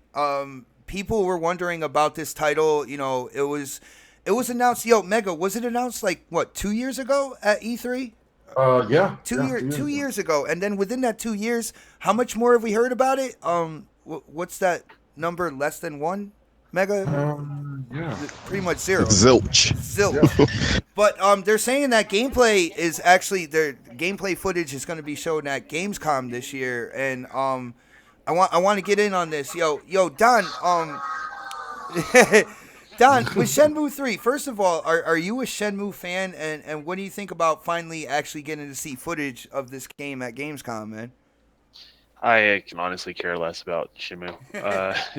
Be honest. So that means you do care somewhat, because you could Please don't say that. care less. It's pretty much a job simulator. The first job simulator that's not Drive VR that style. Forklift, man. Forklift, get that forklift going. It's one of those games that look gorgeous at its time, and you were really interested in playing it, and then when you start playing it, you're like, oh, I'm not really doing anything in this game, and it just really wasn't that exciting. So for me, I'm not excited. I know other people do love it. It is pretty much a cult classic and that sort of thing. And I would hope they would show something, because they went on stage and begged for people's money, and that's I love hearing that they begged for people's money. But to be fair with you, like that takes responsibility. You have to be responsible when you're taking people's money. And you have to deliver a product on time, be a good product, and it meets the expectations of the customers, right? And if you're not doing that, that's an issue. And so, I'm hoping he shows something that's, faithful to the franchise. I hope the people that backed him feel like they're getting what they're expecting out of a Shenmue sequel. In regards to that, then again, it's not my type of game or anything like that, but like I'm watching for more of like treat your fans correctly, because these sort of tactics of getting money, they'll dry up if people keep getting burned on them, right? So, I hope it's done well. So nice. How long have you guys been waiting for this game? I haven't. I know. I'm not. Yeah, I meant K-Mega. It's been Xbox days, original Xbox days. Xbox days, yeah. Dreamcast, original Xbox days. Okay, I mean, too. are any of you worried that it'll be like another Last Guardian situation if the game does come out? Yes. Yeah. It's, if anything, it's going to be a typical, not a job simulator, but one of those diehard like PlayStation games that's like more story driven, and you're not really going to be doing too much of anything. You're going to just be more captivated into the story. That's what I fear. You would think that if the game came out, maybe 3, 4, 5 years later, they would have enhanced everything that Shenmue 2 had, with combat, just gave a smorgasbord of different things. But for it's being gone for so long, I think that they're just wanting to get that game out there in the wild, and I agree with you, Luca. I think it's going to be half-assed. I really do. Well, Mega, if they do something like that, that's not what Shenmue was made. Like the first two Shenmues, it was pretty much, do what you got to do in the world. You got to live your daily life, plus take on the story aspect of the game. And if they fall short on that, they are going to get a huge backlash from that quote unquote Shenmue community, man. I agree. I mean, we'll see right off the bat. We'll know right off the bat if this game is going to live up to the hype, because right now they should have the foundation of how big this game is going to be.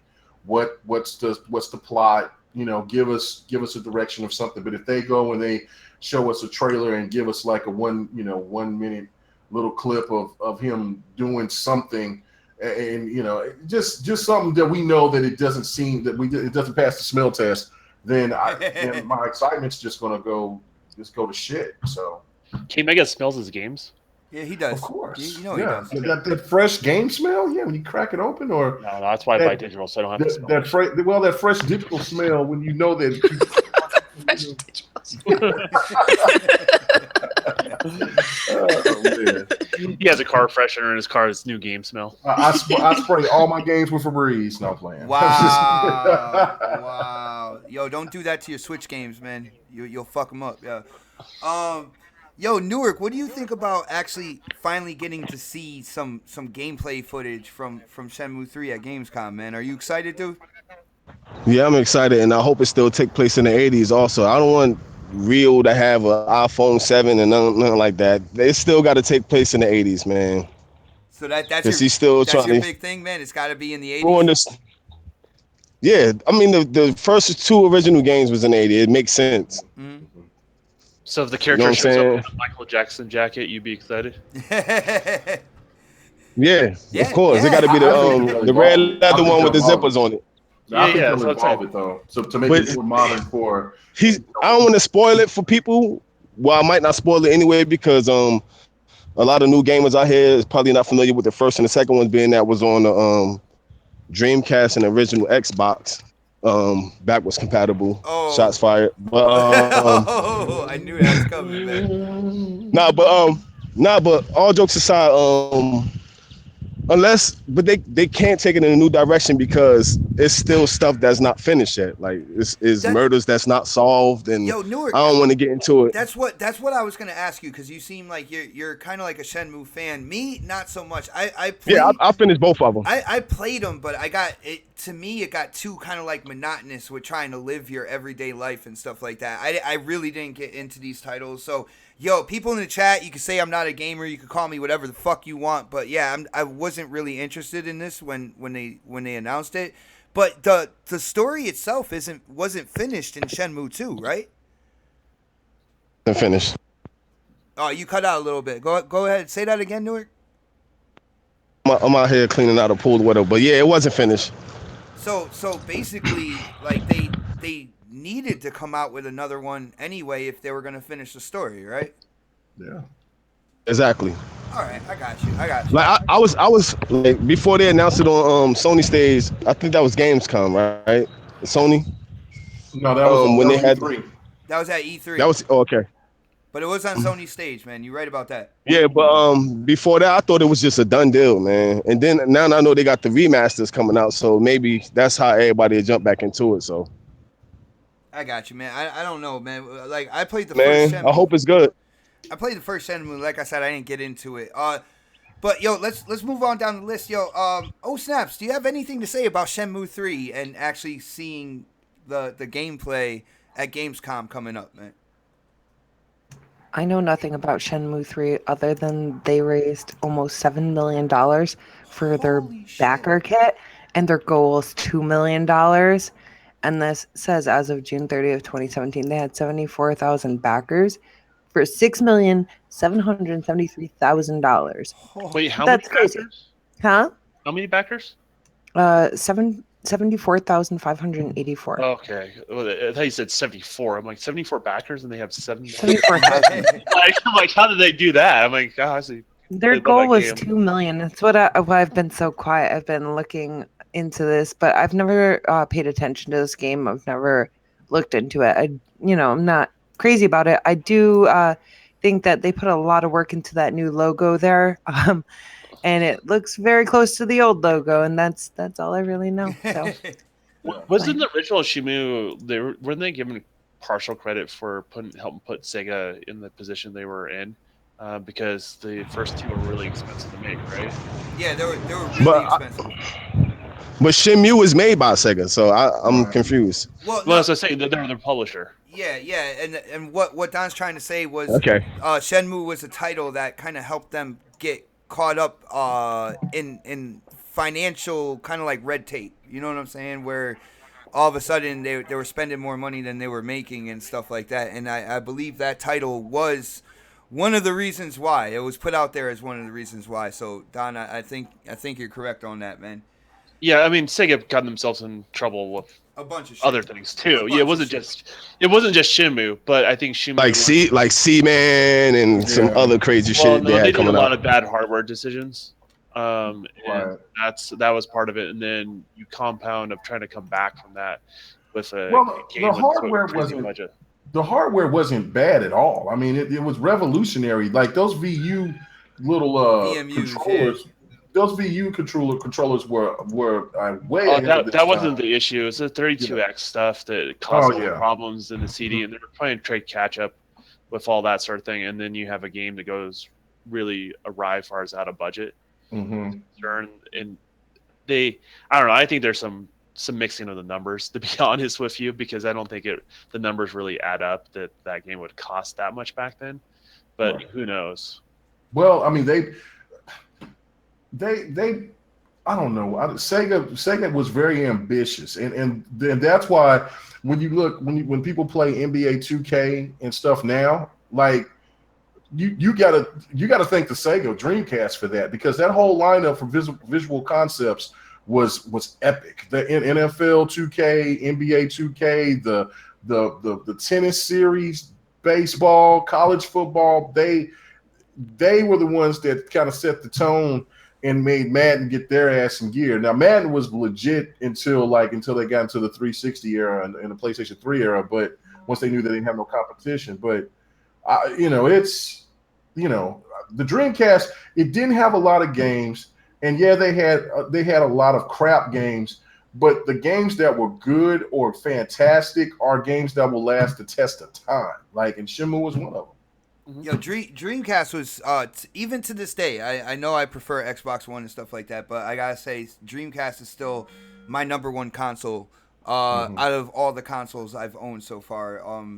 It casted dreams, man. Yo, the innovation and everything, all the different peripherals that they had with Sega Bass Fishing, they had the fishing rod, controller, even with C-Man.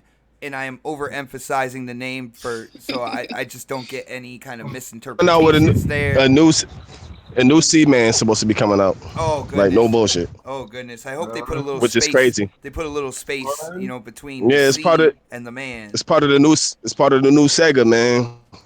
A lot of things supposed to be coming out, and that's why all their games for every generation is free on Android and iOS. Get down. All right. Well, so when it comes down to it, if you're into Shenmue, get excited for Gamescom. From what I'm hearing, there's footage that's going to be shown.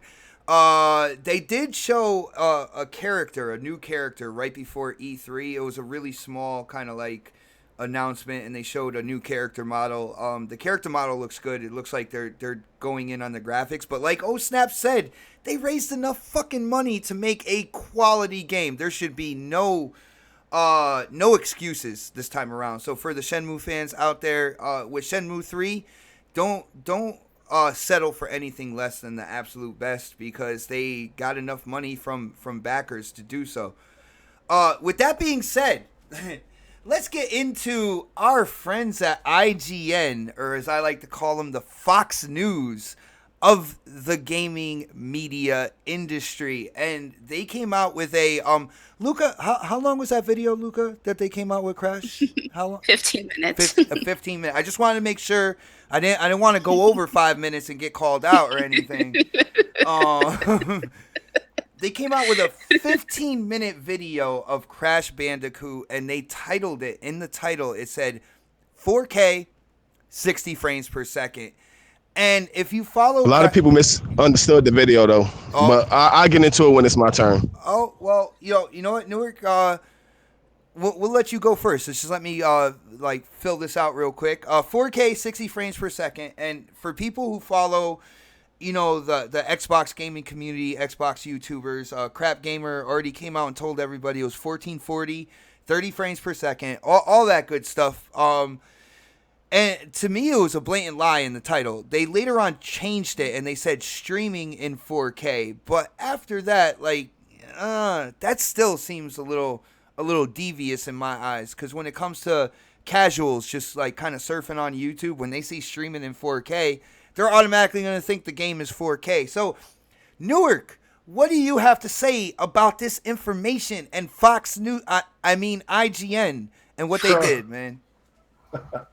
As a person who watched millions of 4K, not millions, but a lot of 4K videos on YouTube, a lot of people title their videos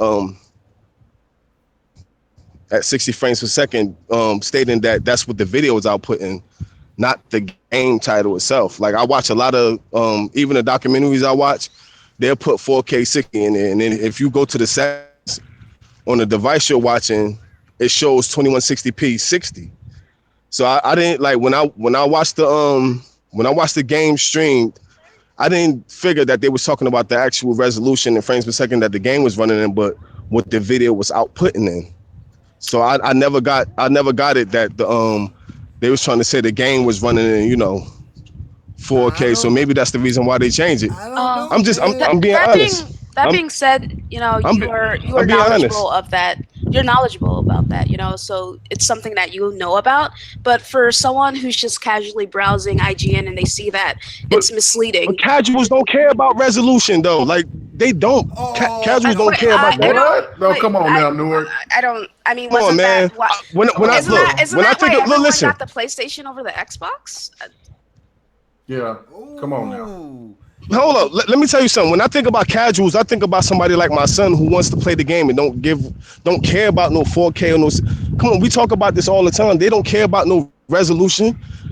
Hardcore. That's a discussion. Look. Maybe they care now because that's what everybody they subscribe to, or that's what everybody talk about now. You know what I'm saying? But see, that's Newark. When you gotta let people kind of come in and talk to you as well, man. Like, that's what we're saying. The 4K thing has become an advertising tactic. It wouldn't be an advertising tactic if it wasn't aimed at the casual market, which is the bigger market as well, dude. I'm just saying, like a lot of people use 4K 60 in their videos, man. Even if they're broadcasting a 1080p title or something, if they going to upload a 4K 60 YouTube video, then they're stated that. So make sure I understand. You're claiming people state all the time if that's what they stream, right? Or they upload a native 4K resolution. It's about to get hot in here. Bro, listen. I watch titles that said 4K 60. That's not a video game. I'm dead ass serious. Like even if sometimes if it is a video game or whatever, I watch videos that's broadcasting in 4K 60. You know what I'm saying? And it's a fucking regular Xbox One game. All right, that's what the video is out. Yeah, okay, but look, I'm not debating on the issue of what you think of this and that. But look, I'm telling you, that's what it is. I don't think they was saying that the game was 4K 60. Okay, this is where they left it up to interpret. Fuck the interpret. Look at this, guys. Hold on, wait. Let me say this point. Yeah. Bro. You know what, Newark? I would be on your side on this. Kill you, man. Still staying. No, I'm saying. Let me say my point. Shit, this is. I would be on your side, Newark. But this isn't the first time that IGN has thrown shade like this towards Microsoft and did something beneficial towards the PlayStation. If this was their first faux pas, second, even third, I would give you that. But they throw shade at Microsoft all the time, and then they high praise something from PlayStation and Nintendo. So, on that one, I definitely disagree. But you know what? You're entitled to your opinion. Yeah, and another thing is, wait, hold on. If they weren't trying to be misleading, then why did they just change the title back as soon as they were called out by the Red Dragon and Colt Eastwood? Like, if it was just like, yeah, we're outputting it at this, these are just the settings, then it's nothing to hide. It's nothing. They would have had no reason to change it. Yeah, because they probably figured people misunderstood. Now, everybody know how IGN is. Why invest so much energy into, why would this bother y'all? You know what I'm saying?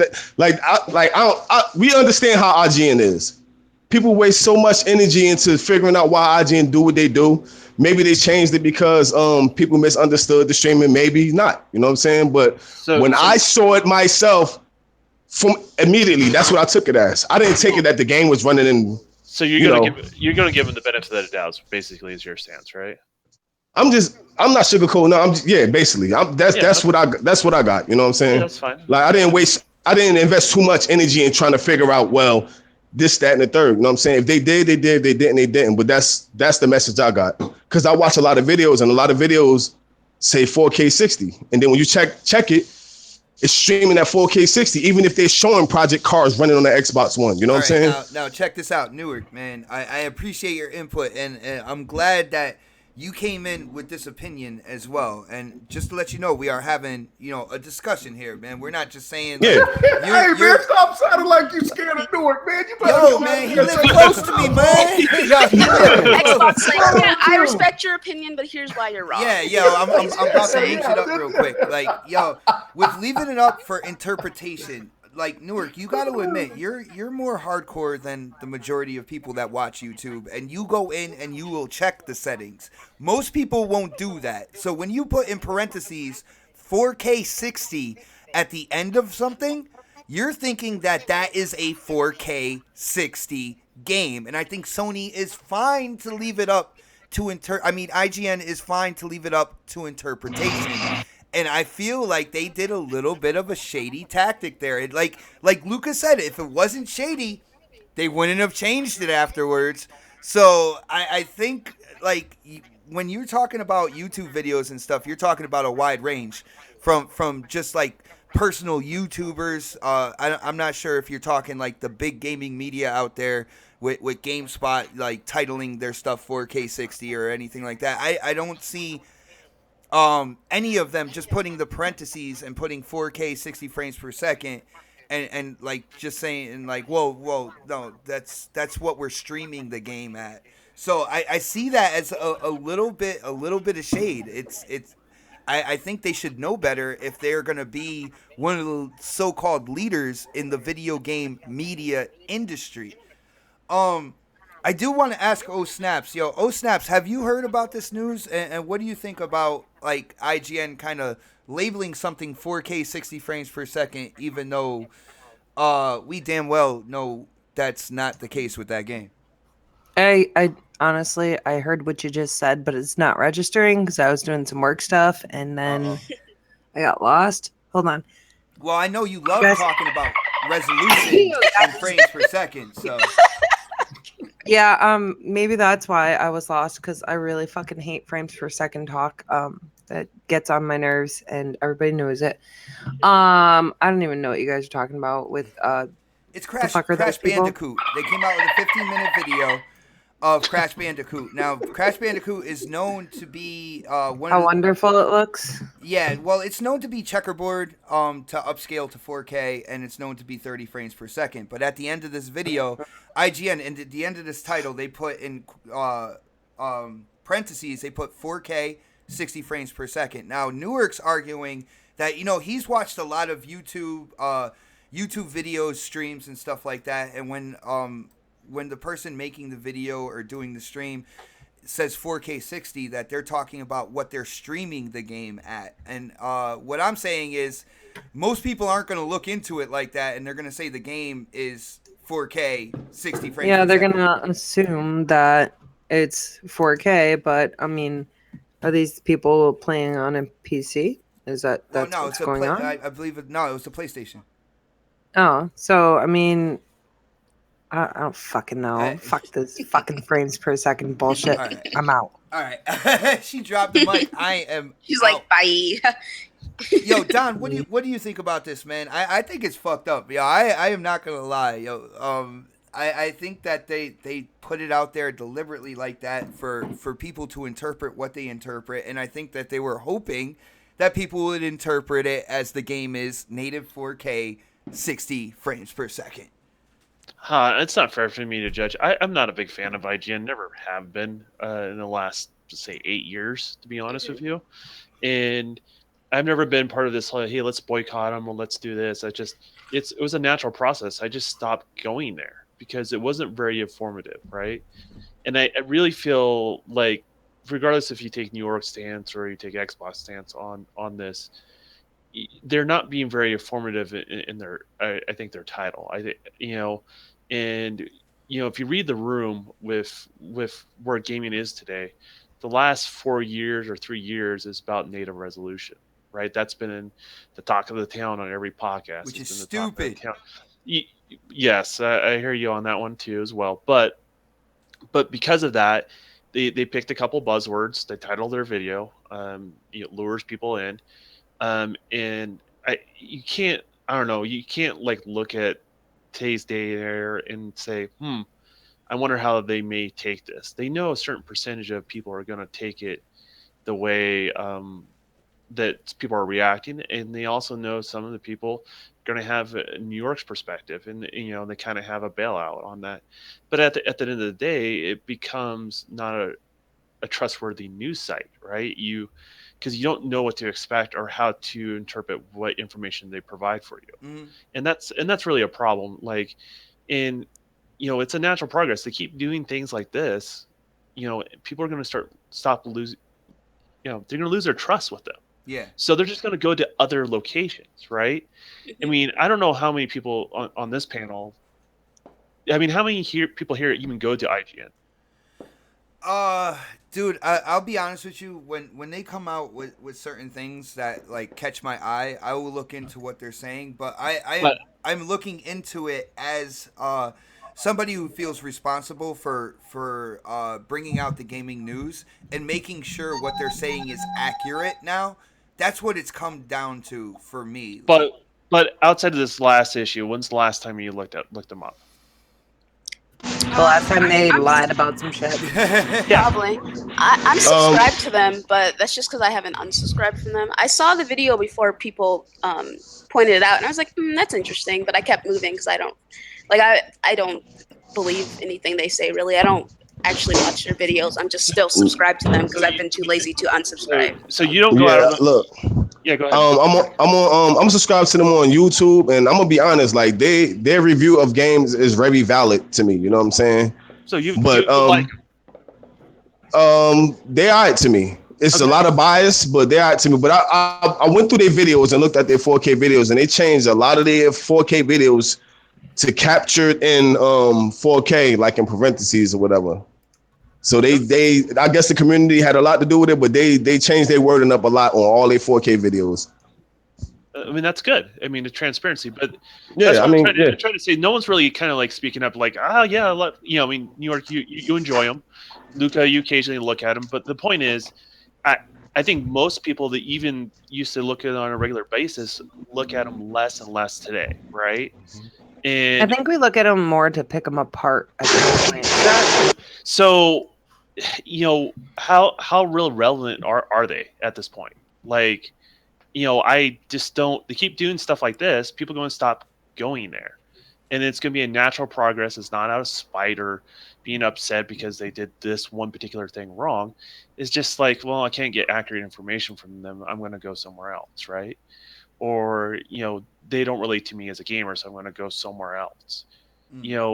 These sites, they're on their back foot. They're on the defense of trying to stay afloat.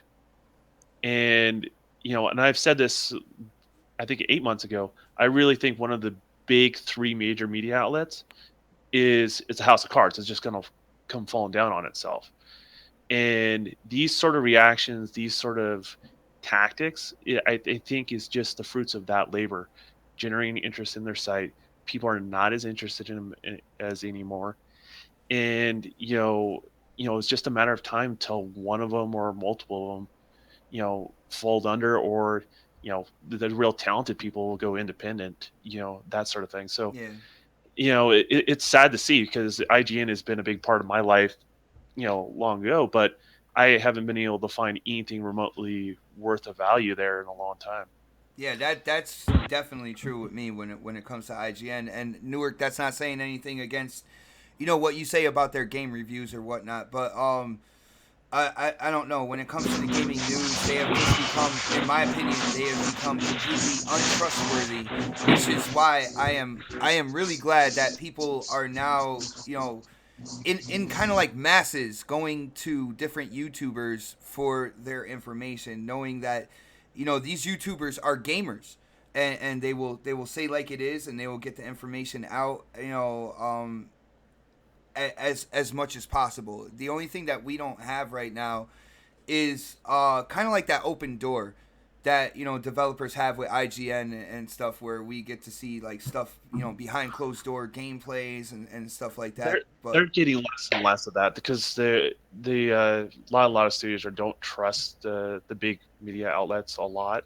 Even like Digital Foundries, when they were doing their review of Destiny 2, They even snicker at the comment, but there's truth to the actual scenario is Bungie didn't trust them enough to use their own equipment to test the frame rates. So they let them play, they captured the gameplay for them, and then give him the gameplay for them to analyze later. So the trust from these major media outlets, they got the numbers are dwindling. They don't really want to work with them because they don't feel like there's a fair representation there. So they're having problems in regards to that. I wish them the best, but to keep doing stuff like this, people are going to lose faith, and and there's nothing wrong with like New York going there because he likes their opinions on gameplay, games and stuff like that. Y'all like took it out of context a little bit. No, go ahead. I mean, like IGN is very biased to me. Like I feel the same way everybody else does, but like their opinion of games matter to me. Just like GameSpot, like when the new game come out, like say for instance when Quantum Break came out, I would like to know what IGN think about it. I would like to know what GameSpot, Game Informer, you know what I'm saying? So I go to those to listen to different reviews, and I'm subscribed to them. So when I scroll down my feed or whatever, the review is there. I don't go there just to read. I don't even visit their website. But my number one source for gaming news is either I'll go to Reddit or I listen to one of y'all videos or something like that. So have you used them less and less over the years? I don't even go to their website at all. Like back in the Xbox and Dreamcast days, I used to go to their websites or whatever. But whatever pops up in my feed, I'll watch it there. Gotcha. So that's about it. Nice. Absolutely. I don't go fetching for them. All right. Well, K Mega, do you have any final words on this whole IGN Crash Bandicoot thing? We pretty much got into it, man, but it is getting close to 9:00 and we gotta start wrapping up. So, Mega, are you there? I knew that was coming. I'm just saying. I mean, that's how I look at it. That's how I care about it. Nice. Really, I just. I just go ahead. Just don't. Okay. Okay. Well, okay. I'll just look. I don't pay attention too much to IGN. Really, I just for gaming for gameplay videos, not gameplay videos, but for review videos, I watch certain YouTubers. They seem pretty credible. They don't give an opinion about the game so much. Well, they do, but only just by like with the music and things like that. But when it comes to the gameplay, they showing you the gameplay while they're talking about it. It seems more genuine. It's like the old school way when Adam Sessler used to do it. So when it comes to gaming, I don't watch anything GameSpot or IGN now.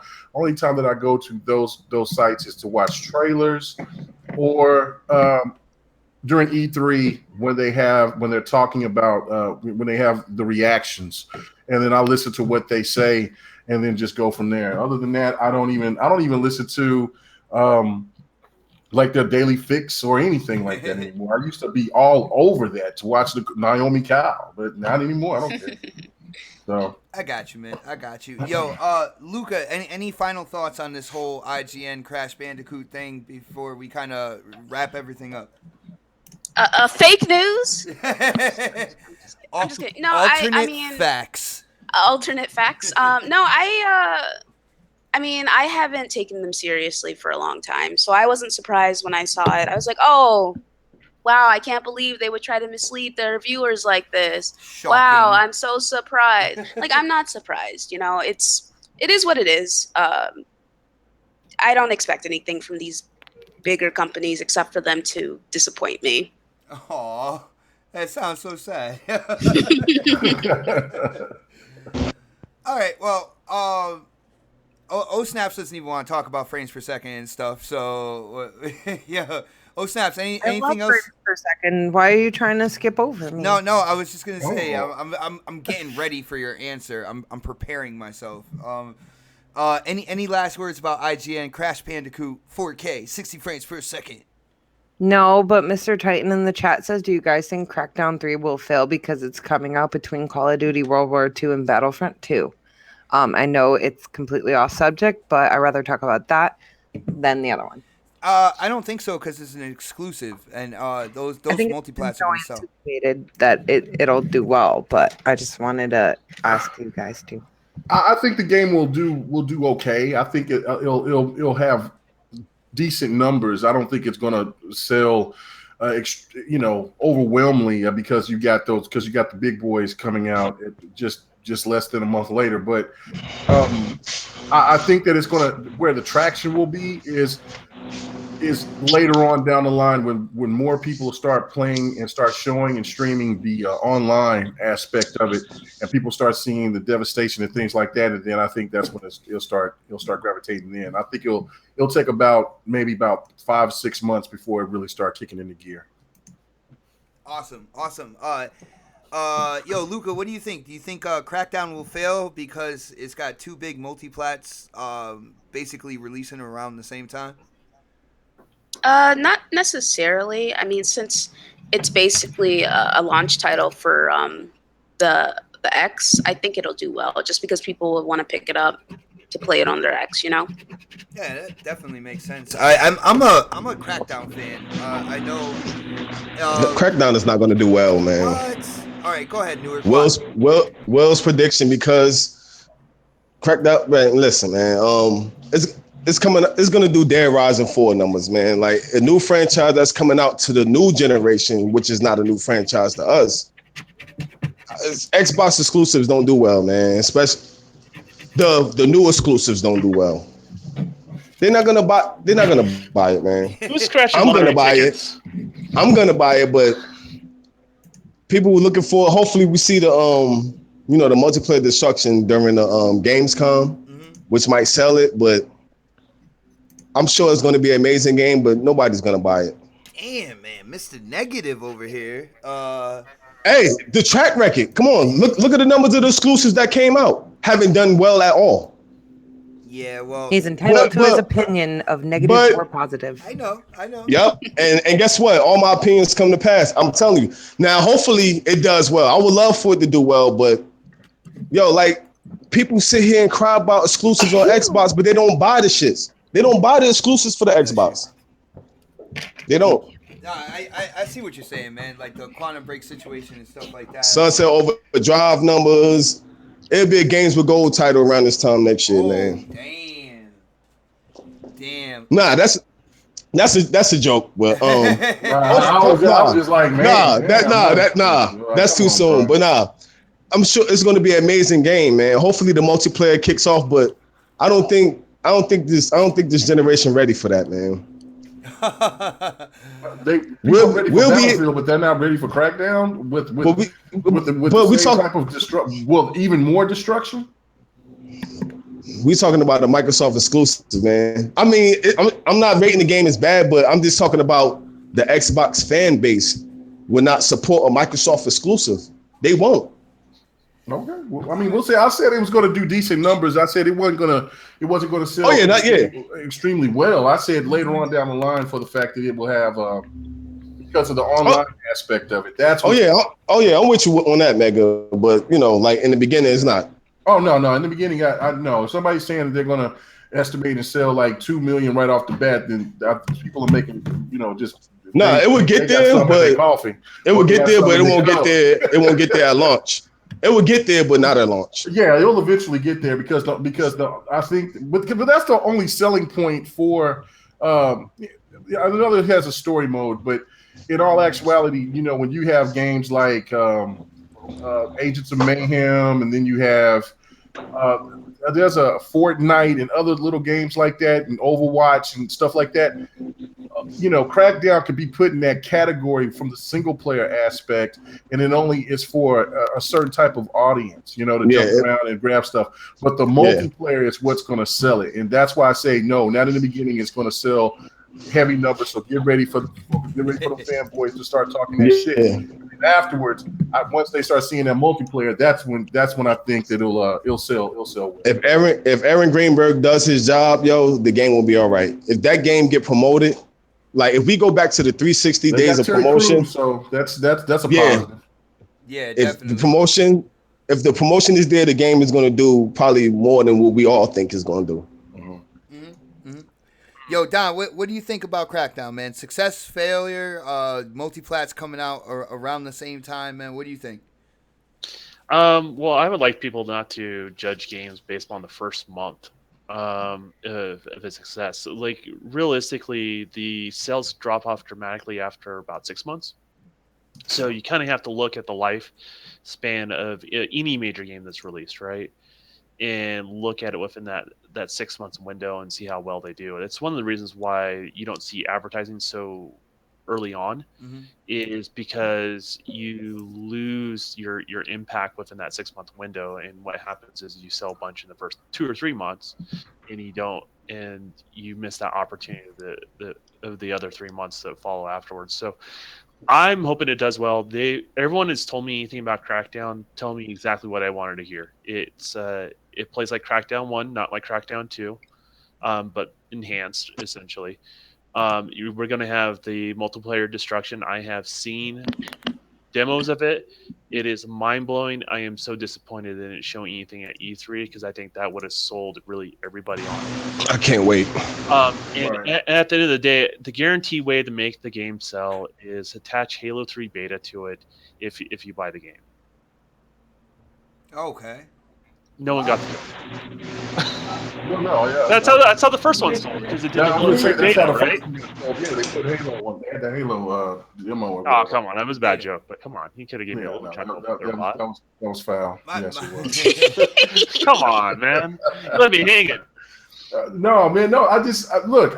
Newark is right, but when he says all Xbox exclusives doesn't sell, then I mean, then he's forgot about the Forza series. He's forgot about Halo. And that's the main ones. I'm talking about like Quantum Break and Sunset Overdrive. Because you know what, the people that you fucking defended, IGN and them, they ripped it to shit because of the resolution, which you believe that gamers, the casuals don't believe in.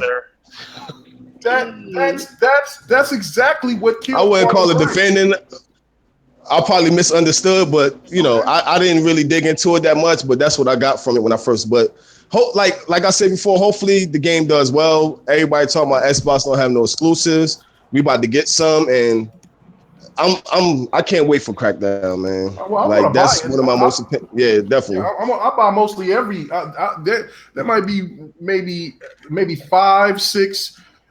Well, I'll say maybe 10 at the max of Xbox exclusives I don't have, and those are probably indie games. Those are mostly indie games that I don't have. But I don't care anyway. I'll be playing the best. I'll be playing the best versions of the multiplats too, so it don't matter.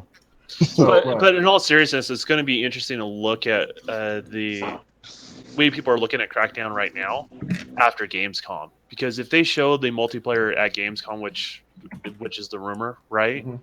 It's gonna be interesting to kind of see what people start talking about, if they're excited. I'm excited because of it, but when you start seeing the masses take a look at what's really going on there on the whole cloud destruction thing, I think that changes a lot of what people are excited about, because it is more of a multiplayer game, I would say, now than it is its main campaign. At least the showpiece is the multiplayer, I would say. Yeah, I got you, man. So basically, it takes the multiplayer that happened with Crackdown 2, but it gives it that Crackdown 1 spin and feel, and then you're adding the destruction and all the enhancements. And I mean, to me, it sounds great, but I'm a Crackdown fan. Well, here's the thing: is when they showed the demo, and these are other people that are obviously more successful in development than I am, right?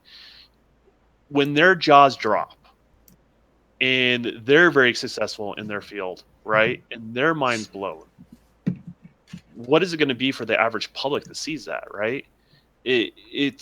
I'm excited to see what the reactions are going to be. Some people are going to defend it like it's nothing special. Some people are just going to be, minds are going to be blown. It's going to be all chaos once people actually see it. So, and what's interesting is, when you see talented developers leave, that tech demo and they see everything, they come out and they're just excited about technology around the corner, stuff they're going to have accessibility to. It's sparking ideas within them, those sort of things. And that's what these sort of leaps in technologies are supposed to do, right?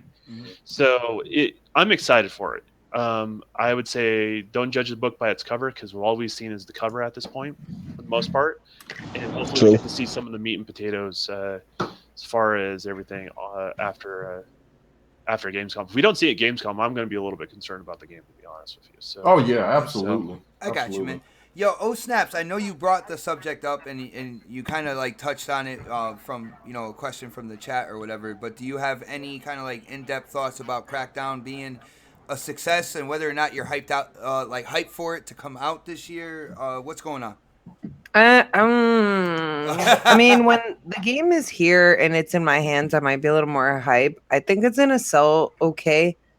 But I've kind of lost the hype for it a little bit, especially with the smidge that they showed us at E3. I was kind of disappointed. I want to see some like real gameplay and some destruction, essentially. I know I'll be excited to play it, but as of right now, I'm not like, oh my gosh, I can't wait anymore. I lost that hype. Yeah. That it just happens. However, we are going to be getting the game when it's launched. So, yeah, we'll see what happens then. Nice. Like I said, I'm excited for it, but I've played both Crackdowns. I was one of those people that was actually, I like Crackdown 2 as well. I'm not going to lie. I thought that was fun. The multiplayer aspect was fun. And I can't wait until everybody sees what the multiplayer has for Crackdown 3. I think it's going to be a quality title. I think that Crackdown is one of those franchises that the cell shading works. In terms of the graphic style, I like the way it looks. I like the way it feels, and I can't wait for the next one to come out. But with that being said, we are. Let me say just one last thing real quick. Go ahead, man.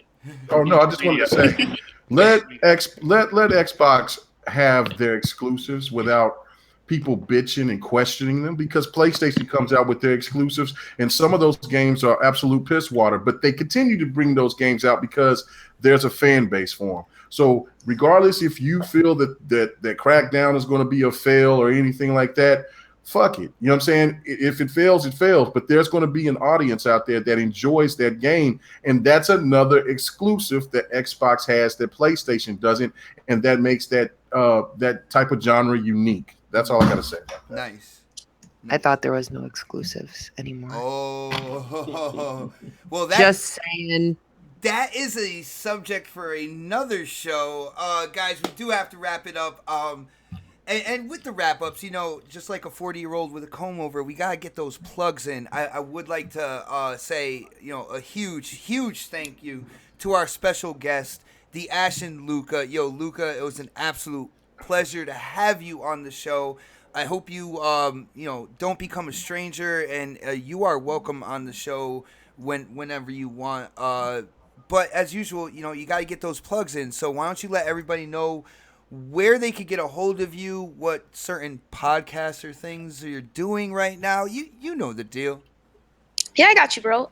First, I just want to say thank you so much for having me on. I had a lot of fun. Like, I am sleep deprived right now, but I had a lot of fun, and I'm really happy that I did this show. Talking to all of you guys, it was great, and we all have to get in parties together more and just chill out and play games together. So, but you can catch me at the Ashen Luca on Twitter. And I have a podcast. It's called Speak, and it's non-gaming related. It's really cool. It's Sundays at 2 p.m. Eastern, and it's like me and X Blue Rendezvous, and we just talk about life stuff, and people come and contribute in the chat. It's like a group therapy session, and it's pretty great. And then I am also on another show. It's called RDX, Real Deal Xbox, and it's on Dealer Gaming's channel. It's Tuesdays at 8 p.m. Eastern time, and show's new. We had our first episode Tuesday. It went really well. I'm enjoying getting to know those guys a lot. I've been having a lot of fun with them, so I'm excited to see what the future brings, and I will definitely take you up on that offer on being on next again, because this was a lot of fun, bro. Nice. Both podcasts that you on are definitely quality podcasts. I saw on Speak you've had Crap Gamer on there, which I could actually see him turning red, even though you can't see him. He's not on webcam or anything. But some of the questions and stuff that you and Rendezvous were asking, or little topics that you were going into, I don't know, Luca, could you sense that he was blushing? Yeah, he actually told me after the show. He was like, "Yeah, it's not often I get tongue tied, but when you said that one thing, I was like flustered." I was like, "Oh, that's pretty good, dude." Yeah, Crap's been on. Lady Foxfire has been on. Delilah HD has been on. Lady Infamous has been on, and so has the Mooch. So it's been fun. It's been fun. Nice. And then of course the brand new podcast on Dealer Gaming's channel, which is I believe it's you, Fonzarelli, Dealer All Day, and Cole Eastwood, right? Yes, it is. Those guys are very, very cool. I was really nervous at first, but they're great. They're awesome. I feel it's like surprising how close I got with them so quickly, and I've just been having a lot of fun with them. Nice. And the thing about a new panel, you guys had a great first show. And I think I put it out on Twitter. I can't wait to see you guys kind of like grow together, because the more shows you do, as you see, next podcast, all the other podcasts out there, like, when you first come together, it could feel a little weird, but the more and more you guys grow together, you become a family. And I just can't wait to see, like, down the line how you guys gel together and everything. It's a really, really quality show. Yeah, I'm very excited to see where the future takes us. Those guys, like I said, they're awesome. I consider them brothers already. So nice. All right, let's go down the list, and the first lady of the next podcast, Miss Oh Snap It's Mel. Why don't you let everybody know where they could get a hold of you? Any certain events that might be going on? Any podcasts you're doing? You know the deal. Yeah, so you guys can find me on Twitter. I was like, I don't do anything, but I can't do that. I can't bite off of other people. So you guys can find me on Twitter at girlscangame22. You can find me here on YouTube. Oh snap, it's Mel. We do a podcast on Wednesdays, 10:30 a.m. Eastern time. It's a lot of fun. We drink coffee, talk games, and bullshit. And tonight we will be playing God damn it, Killer Instinct. I keep forgetting the name. I've never played Killer Instinct before. I feel like this is like a dirty confession here, but I've never played it. So I'm looking forward to getting my ass whooped. And we're gonna stream it. Looking forward to that. I totally am. I always get my ass whooped, but I do like the fact that we can spectate in this game. So if I'm not in a game, we can always kind of watch somebody else's, because I do stream it. Everybody is welcome to join. Everybody is welcome to stream. I'm going to try to do a stream to YouTube. I'm not sure about Mixer. Me and Mixer don't get along well, so I don't know. I'm just at wit's end with Mixer, but you can find me on there. I think it's Snapsuckers. I don't know. The best way to find out anything is on Twitter at girlscangame22. And God damn it, I had something else. Oh, I just bought Human Fall Flat. Yay. I'm so excited for that shitty fucking looking fun game. Yeah, and Luca, I caught some of the podcast that you guys did the other night, but like I caught it right at the end. Like it was like it just went offline, and I was so mad because it was my birthday, and I was having so much fun, and I totally forgot. So I was so disappointed that I missed the podcast with you guys. But I will definitely catch it next Tuesday. And from what I heard, it was really awesome. I didn't get to listen to the entire thing, but I listened to a good portion of it. And it's a great group, so I'm excited for that. Yeah, and I just want to say, like, no worries for you missing it. The beauty of YouTube is that you can always go back and listen. Even if people, Luca. Even if people aren't there live, it's fine. I know some people, they make a big deal about it. It's like, get over yourself. Yeah, I think Luca just took a page from Xbot, because that's something I always tell people. I was like, yo, the beauty about YouTube is if you don't catch it live, you can still watch it anytime. Yeah. Anytime. So yeah, guys, thanks everybody in the chat for joining us. It's always awesome. I'm happy I got to be here tonight. I got to hang out with Luca, chat, and with the next fam, and I don't get to do that all the time. So when I do, it's super special, and I get to hang out with everybody here in the chat. That makes it even better. But guys, I hope you all have a wonderful week, and I'll see you guys on Wednesday, maybe, and next Saturday, probably not. Aw. Well, we'll see. We'll see for next Saturday. We'll see. It's up in the air. I don't remember my schedule. Nice. Yo, Newark, man, welcome back to the show. It was good to have you on. It sounded like, man, you were extra energized today, and you had a lot of opinions. You definitely shared them. We definitely appreciate that. Why don't you let people know, where they can find you? You know the deal, man. Facebook group, Xbox News for Xbox Gamer, Twitter. You can catch me raging on there every once in a while. Nork NJ360, which is also my Xbox Gamer tag. If you're curious about my personal life or whatever, you can holler at me on Instagram at RealWill81. I'm also thinking about changing to Nork NJ360 been with me since 360 came out, and I have so much hatred for my city right now. I feel like I don't want to be affiliated with it. So I wanted to change my name or whatever. One of my homeboys got murdered or whatever, like a couple of days ago. So, I have so much hatred for my city right now, but it's real crazy right now. But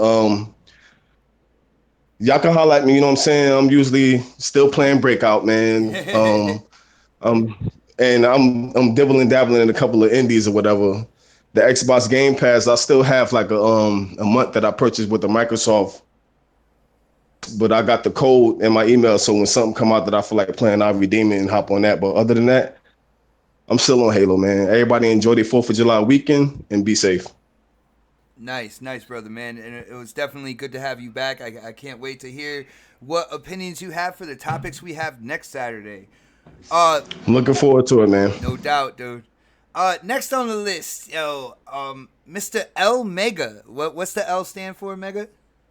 Legendary. Oh goodness. What's up? Also, somebody need to shoot that dolphin. Yeah, I said it. Dude, why don't you let everybody know, exactly what shows you're on, where they could get a hold of you. I hope you have that Dead Sea Scroll ready. I hope it's like unrolled, man, and you're ready to read from that thing. Yeah. Thank you, Fonzarelli, for the dolphin. That's I've been waiting for that. That's my new little toy. I'm gonna play with it all night long. That's his fault. Yeah. Well, I take back my appreciation. Anyway, so, BGST. Big shout out to Intro Media Gaming. To of course GRG Next Podcast, the multiplayer. It's K Mega is going to take a break. You know what I'm saying, because I want to make this an annual thing. Every time around this time of year, I'm going to take off for about 2 weeks away from all podcasts. Just soak it all in, come back. You know what I'm saying? Get people triggered. Might go into to Facebook and to Twitter and say some mean shit just to get them all angry, and then they won't hear anything from me, and they think I'm gone, and then I come back, and then they're going to be hating me more. So anyway, I'm going to take a little break, and condolences to your homeboy Newark. I can totally understand, because my homeboy, I got a homeboy, my homeboy Shamari got killed out here in my old hood. Yeah, I was reading about it earlier. Yeah, condolences, bro. Yeah, that's right. You on my Facebook. So yeah, that was tough shit. So but other than that, man, BGST is going to be my last podcast for a couple of weeks, man. I'm going to enjoy the time, but you'll see me throwing out gameplay videos because I'm going to be gaming and catching up on some TV. So in the chat, tell me some movies, or not some movies, but some like television shows. Like, I haven't seen Daredevil. I haven't seen Flash. I ain't seen none of that shit. The only thing I watch religiously is Game of Thrones. And Rachel Maddow? Huh? What'd you say? And Rachel Maddow, right?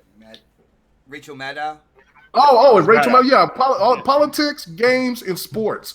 So yeah, and then and if that's not enough, when I come back, I'm going to be coming hard as hell. And then by the end of August, that's when I come with my sports podcast, the JOH Hour.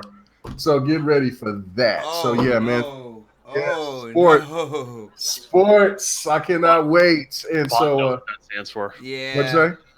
Yeah. No, it's not that. It's Jocks off hour. That's it. I changed the original JOH, so it's Jocks off hour. So it's so we're going to be get ready for that. There's no difference there, man. There's no difference.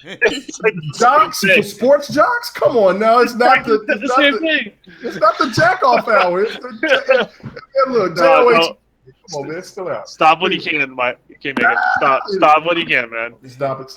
Anyway, thank you guys for having me on as always. And Luca, it was very good to talk to you yet again. Thank you. No doubt, man. No doubt. Yo, Don, man, do you have any videos or anything you want to plug, man? What's going on?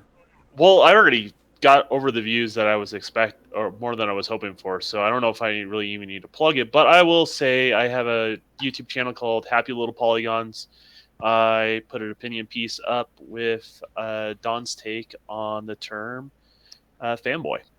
So have fun with that. If you guys hate it, love it, click the buttons, subscribe, unsubscribe. It's your viewing. You can do what you want. And you can follow me on Twitter, which is Don_KTR. And that's about it. I'm just gonna leave it at that. Nice, man. And as always, yo, a huge shout out to everybody who checked the show out live, and a huge shout out to everybody who checks it out afterwards. I know not everybody can come and make the show live, and yo, this show is your show, guys. If it wasn't for the community, we wouldn't be doing this every Saturday and trying to give you the best show possible that we can.